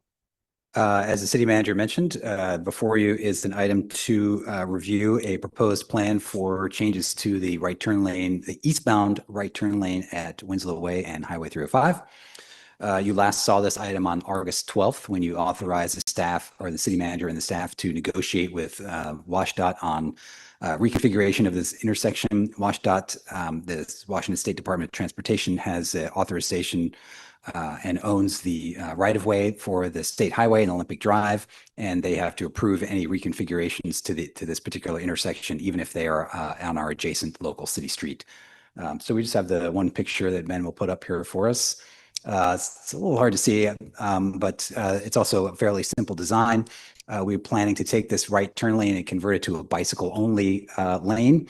It would involve adding some surface mountable curbs similar to the ones that we just installed on the Madison Avenue project to separate bikes from the center right turn lane there. Add some green bike paint and add a bike box at the front so the bikes can ride up to the front and enter the box and make any of their turning movements safely from there in front of vehicles. This would be a consistent approach with the other legs on the intersection, the westbound and northbound in particular, that also have these green bike boxes for bikes to use. And we submitted this drawing to Department of Transportation a couple of weeks ago. We got some comments back just a few days ago, mostly fairly fine-grained, detailed comments in general. I think they are okay with this configuration. And so we are anticipating receiving, if the council authorizes this, receiving a permit from the state to make this modification. We would really like to try and get this done before the FIFA/July 4th crowds arrive. And I think if we get some authorization here today and get this permit off the ground, then we could probably have this project done in advance of that. And so we were aiming for that tonight. As the previous city manager probably mentioned to you, this project was not in the budget. So we are recommending also a budget amendment for $25,000 from the streets fund to support this. Our estimate is right on the nose at about $25,000. Hopefully maybe we'll get a slightly better bid than that, but I don't anticipate asking for any more than that. That's the most that we would need for an amendment. So with that, happy to address any questions. Thank you. Council? Councilmember Nelson? I move to authorize the interim city manager to prepare a budget amendment from the streets fund in the amount of $25,000 to support the Winslow Way eastbound right turn lane conversion to a bicycle only lane. Second. Any discussion? Just want to say this makes a lot of sense to me. And quite frankly, that it can't be a right turn lane anymore, right? And so this makes sense as far as core government functions. I'll leave it at that. And I do actually have a question. So, I mean, I love this idea of the bike box because, I mean, we know that people will still be technically, if I understand correctly, able to make a right lane from the center lane now. And seems to me that one of the worst dynamics we see, if you can even dynamics too light of a word, when you're coming from the north and waiting and watching what happens there is you start to get the worst of the traffic, a snake that it never ends and people allow themselves to get stuck out in the traffic. So I'm hoping that the bike box in itself maybe is self-explanatory, but having some kind of signage about keep it clear, so that maybe people won't continue to stick themselves out in the traffic through multiple light cycles. Anyway, wholly endorse this on this terrible intersection. Seeing no other comments, all those in favor? Aye. Aye. Any opposed? Motion carries unanimously. All right, so we are at item 7G. Am I correct? Yep. Receive update on city manager recruitment process from council subcommittee. And I believe that, are we going to be discussing loosely the Yeah, so just to set the stage Timeline. just for a moment, the council is working on the city manager recruitment process, and there's a subcommittee which has been designated to serve as sort of a point of contact. But this is for you, the rest of the council who are not on the subcommittee, to get an update on the general process. And I think also have the opportunity to ask questions if you had any. Yes, and two of your members are here, and I'm not sure if we don't really have, I think, any comments prepared. Did you want to try to give a high level of where we are? We won't have in front of us notes as to exactly what is happening but we know what's happening. Sure. So myself, Deputy Mayor Hytopoulos and Councilmember Fantroy Johnson have been meeting with Interim City Manager Schroer, as well as the recruitment team, Ref Tellis. Am I saying it right? Ref Tellis. And we've made a lot of progress. We have I think a tentative timeline or a timeline. I believe at this time is still tentative. There are a couple of fixed dates that I can supply if you'd like, so right now there is a community survey that's open. There's a link from our website, and we've sent it to as many people as we could possibly think of. So hope that you have also shared that survey. That survey is asking for qualities that people are looking for in the next city manager. It's open until March 20th, which is next Friday. That information will be then consolidated and used to draft a brochure. There is a discussion of scheduling a special city council meeting on Tuesday, March the 31st to discuss that. So that would be the next sort of fixed date. At that time, the full council and the community would have a chance to look at the brochure, provide feedback, and then hopefully finalize or get very close to finalizing the brochure. The position would then be posted for roughly a month. So in general strokes, the position will be posted with resumes being accepted in April, initial selection in May, and final selection in June, with a target of having a selection pretty much finalized by the end of June. And just to be clear, so we're talking about a special, I'm not sure if any notice has gone out yet to council. We're talking about having a special meeting on the 5th Tuesday in order to make this happen. So we want to start, and again, if I missed an email, I apologize. We definitely want to start holding our calendars for those sorts of, we need to assume going forward that on first Mondays and first Tuesdays and fifth Tuesdays, we might find between this and the comp plan process as well, that we don't schedule things then if you've been helping. Is there anything else that we'd want to?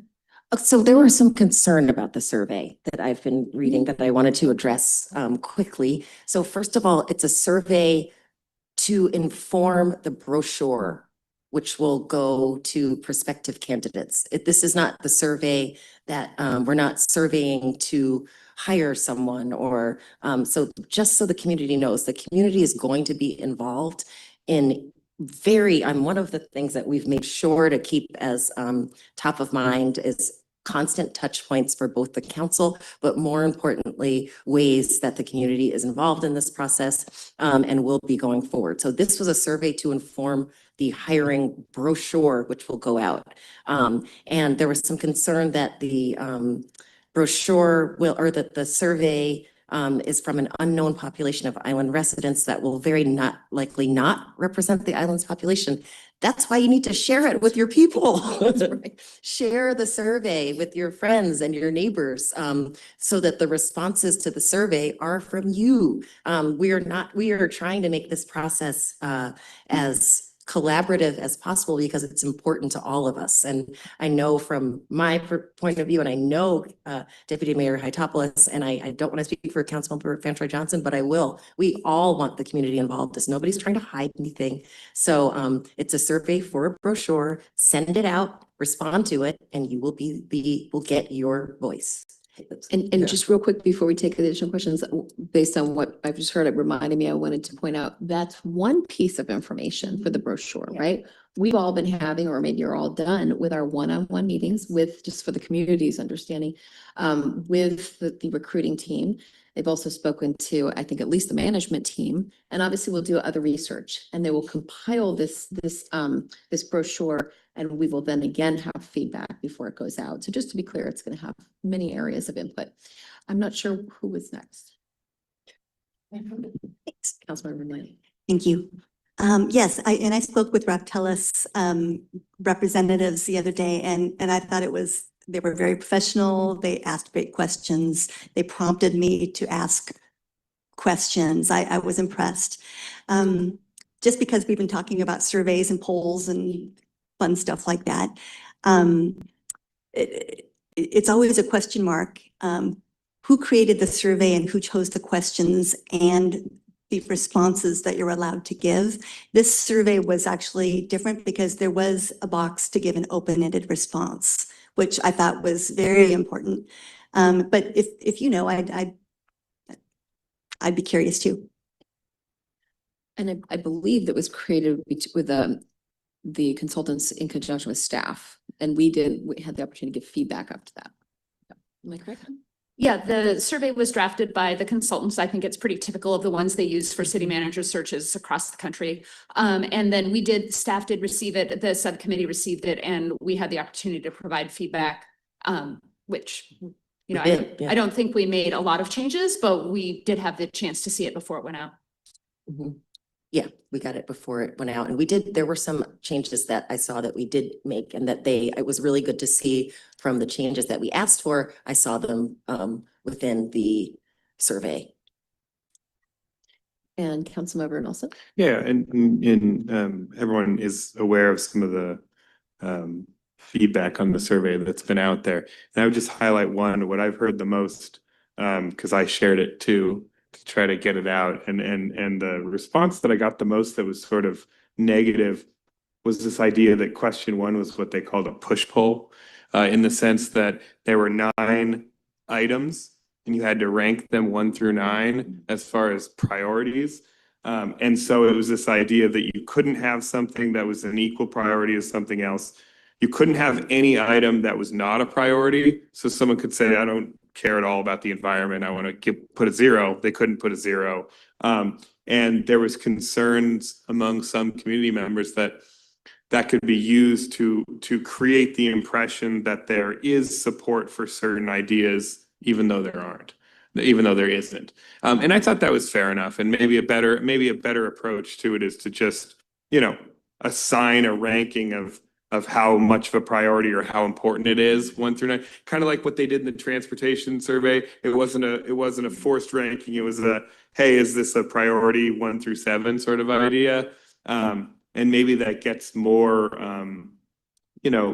cleaner responses, I guess. Because I myself, when I took it, I was like, why, it keeps deleting my responses. It was because I kept wanting to put things at a 5 or, so just a little bit of feedback to take back to you. And then also I heard that it was not statistically valid. I mean, that is what that is. And then some also just pointing out that we do want to emphasize that the city manager is not the policymaker, and that the city council is the policymaker, and that the city manager just implements policy. And so we don't want to sort of give too much of an impression that the city manager is going to sort of put in place all these policies. So that's the feedback that I received. And I did just want to kind of pass that on. So thank you. And I think one more thing, hopefully we'll soon have a more finalized timeline. I know that the city manager just referenced it roughly, but we have also been giving feedback on that. And for example, we did ask for it to get opened up a bit at the end for a little more process. So I do want you to know that, I think we want you to know that we are engaged in trying to represent the council in those conversations for sure. I don't think there's anything else I would add right now, but I think we're feeling really good about the consultants so far, so. Okay, anything from you? Okay. So finally, we are at 7. Excuse Oh, me. sorry, yes. I'm sorry, Deputy Mayor, just a quick question on the last that just came to me. So in my one-on-one one-on-two conversation, there was very little engagement from the other person who, and I just, I almost wanted to say, okay, so what is her role? And I didn't ask, but I'm just kind of curious if you know, or if you've asked. Because I didn't get any feedback from her at all. It wasn't like a teamwork. It was more someone sitting in on someone else's back and forth. Well, go ahead. One thing I would perhaps comment is if you are having a conversation with someone, it's super helpful to have someone else taking notes. So it's possible that one person was really focusing on capturing the conversations to allow the other person to really focus on the interchange. I also know that there is one person who is the lead consultant in this role, and then the other one who's doing more of the scheduling and sort of support on that side. And, if that person is in fact a support role, that makes sense. I just had. She definitely, she definitely is the support person, and we do have our lead. And I would also say that when I was doing a Zoom with them, my individual one, she was having some technical problems as well. So she actually, I don't know if you guys knew that, but she wound up having to turn her camera off, and I don't think it's what she preferred. But because I think we have experienced her be quite engaged in our subcommittee meetings. Okay. She's very engaged in the subcommittee meetings, and you can see her role as she's scheduling, and she'll refer to her for calendaring things and getting things from, say, like Word to InDesign, which we all, those of us who work in that know that's, that's the real work. But in my one-on-one, she wasn't really that involved. So it was more the primary speaking to us, and maybe she was taking notes, but I didn't. That answers my question. Thank you. How often are the subcommittee meetings? Well, we're holding every Thursday morning, but so far I think we've only had was for as needed is how the way I see it. Yeah. Yeah, I think we're gonna have 3 in March, maybe. We last- added one first extra is- one to take a quick look at the survey and then also to have an initial look at the brochure so that it could be ready for the packet. Yeah. And I think we'll probably be more heavy up front. And again, I want to be really clear. I can't remember what the point was, but there was one point where I know we've discussed how important it is to have the full council involved in just about anything of consequence. So please know that we're really going to be there for that kind of point, whatever, but nothing substantive that comes to you guys. So. We wanted you to see the brochure before it goes out, for Right, instance. That was the point, that we wanted that touch point before the brochure goes out, after we get the survey results, and a way to, for the council to receive the survey results and go over them. Okay, any other questions? All right, well, we are to council announcements. Oh, excuse me. Sorry. I'm so sorry. Oh, wait. The I skipped last LTAC. item Oh, yes, yes, the yes. last item of business, It's something something that we've really been, we're so glad to have this in front of you. Okay, sorry. Item 7H, consider appointments to Lodging Tax Advisory Committee. Okay. Is we have a report back or is it? We're just looking for a motion. Yes. okay, This, great. and unless somebody who is on the selection panel wants to speak to it at all. So I'll just say that they were all incredible applicants, and we're very excited about all of them.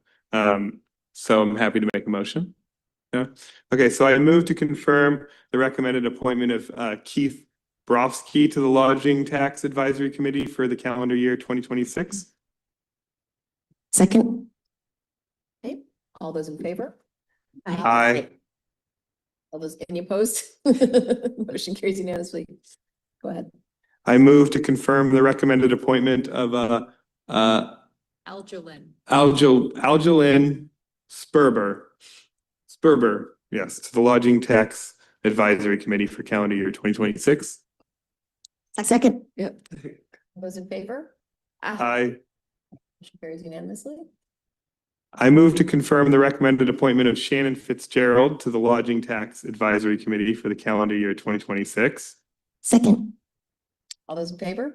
Aye. Aye. Okay, motion carries unanimously. Point of order, you have to ask for the nays. Okay. Look, I'm visually seeing it, but thank you. Any nays? No, okay.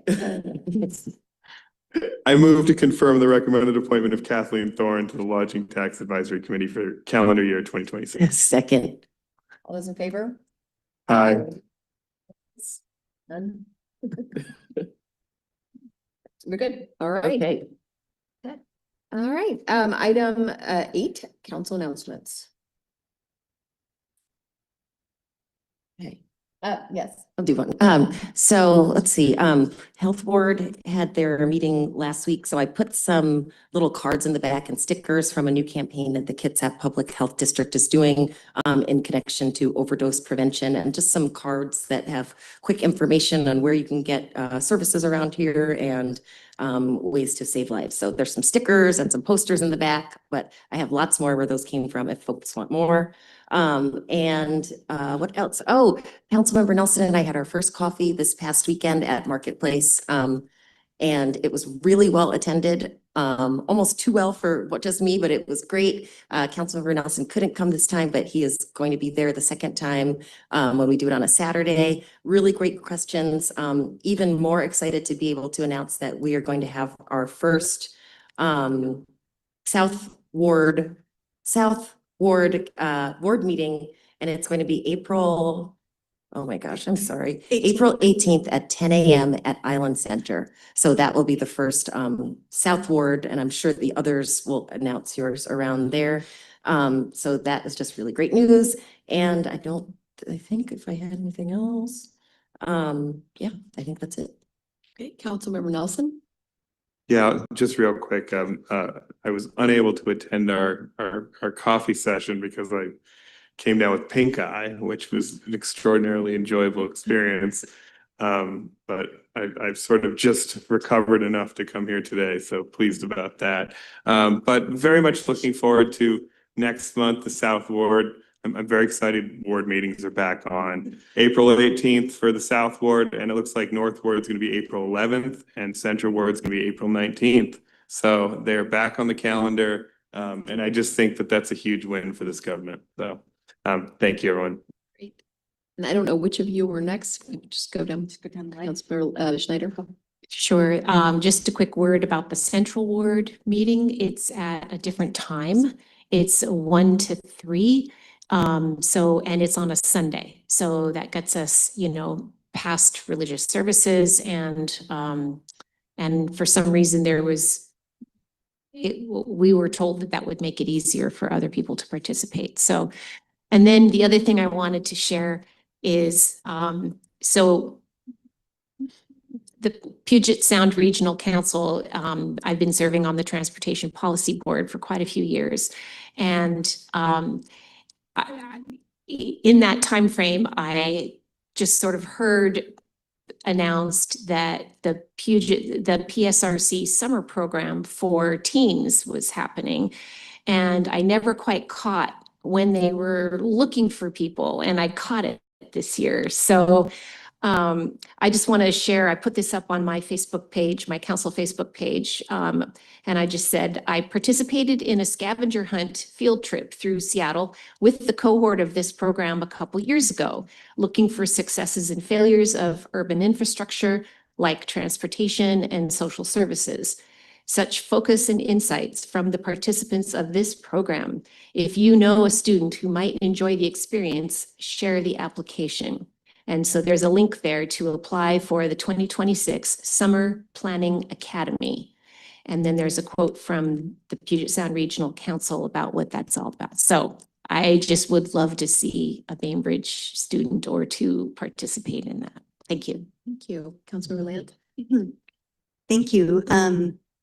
That's a good announcement, Councilmember Schneider. I love that.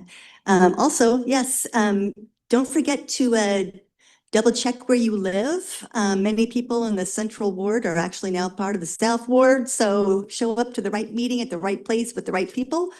The North Ward, again, just to reiterate, will be April 11th, 10 a.m. to noon at the Phelps Fire Station. And we are very excited to have this happen. Lots of good engagement to look forward to.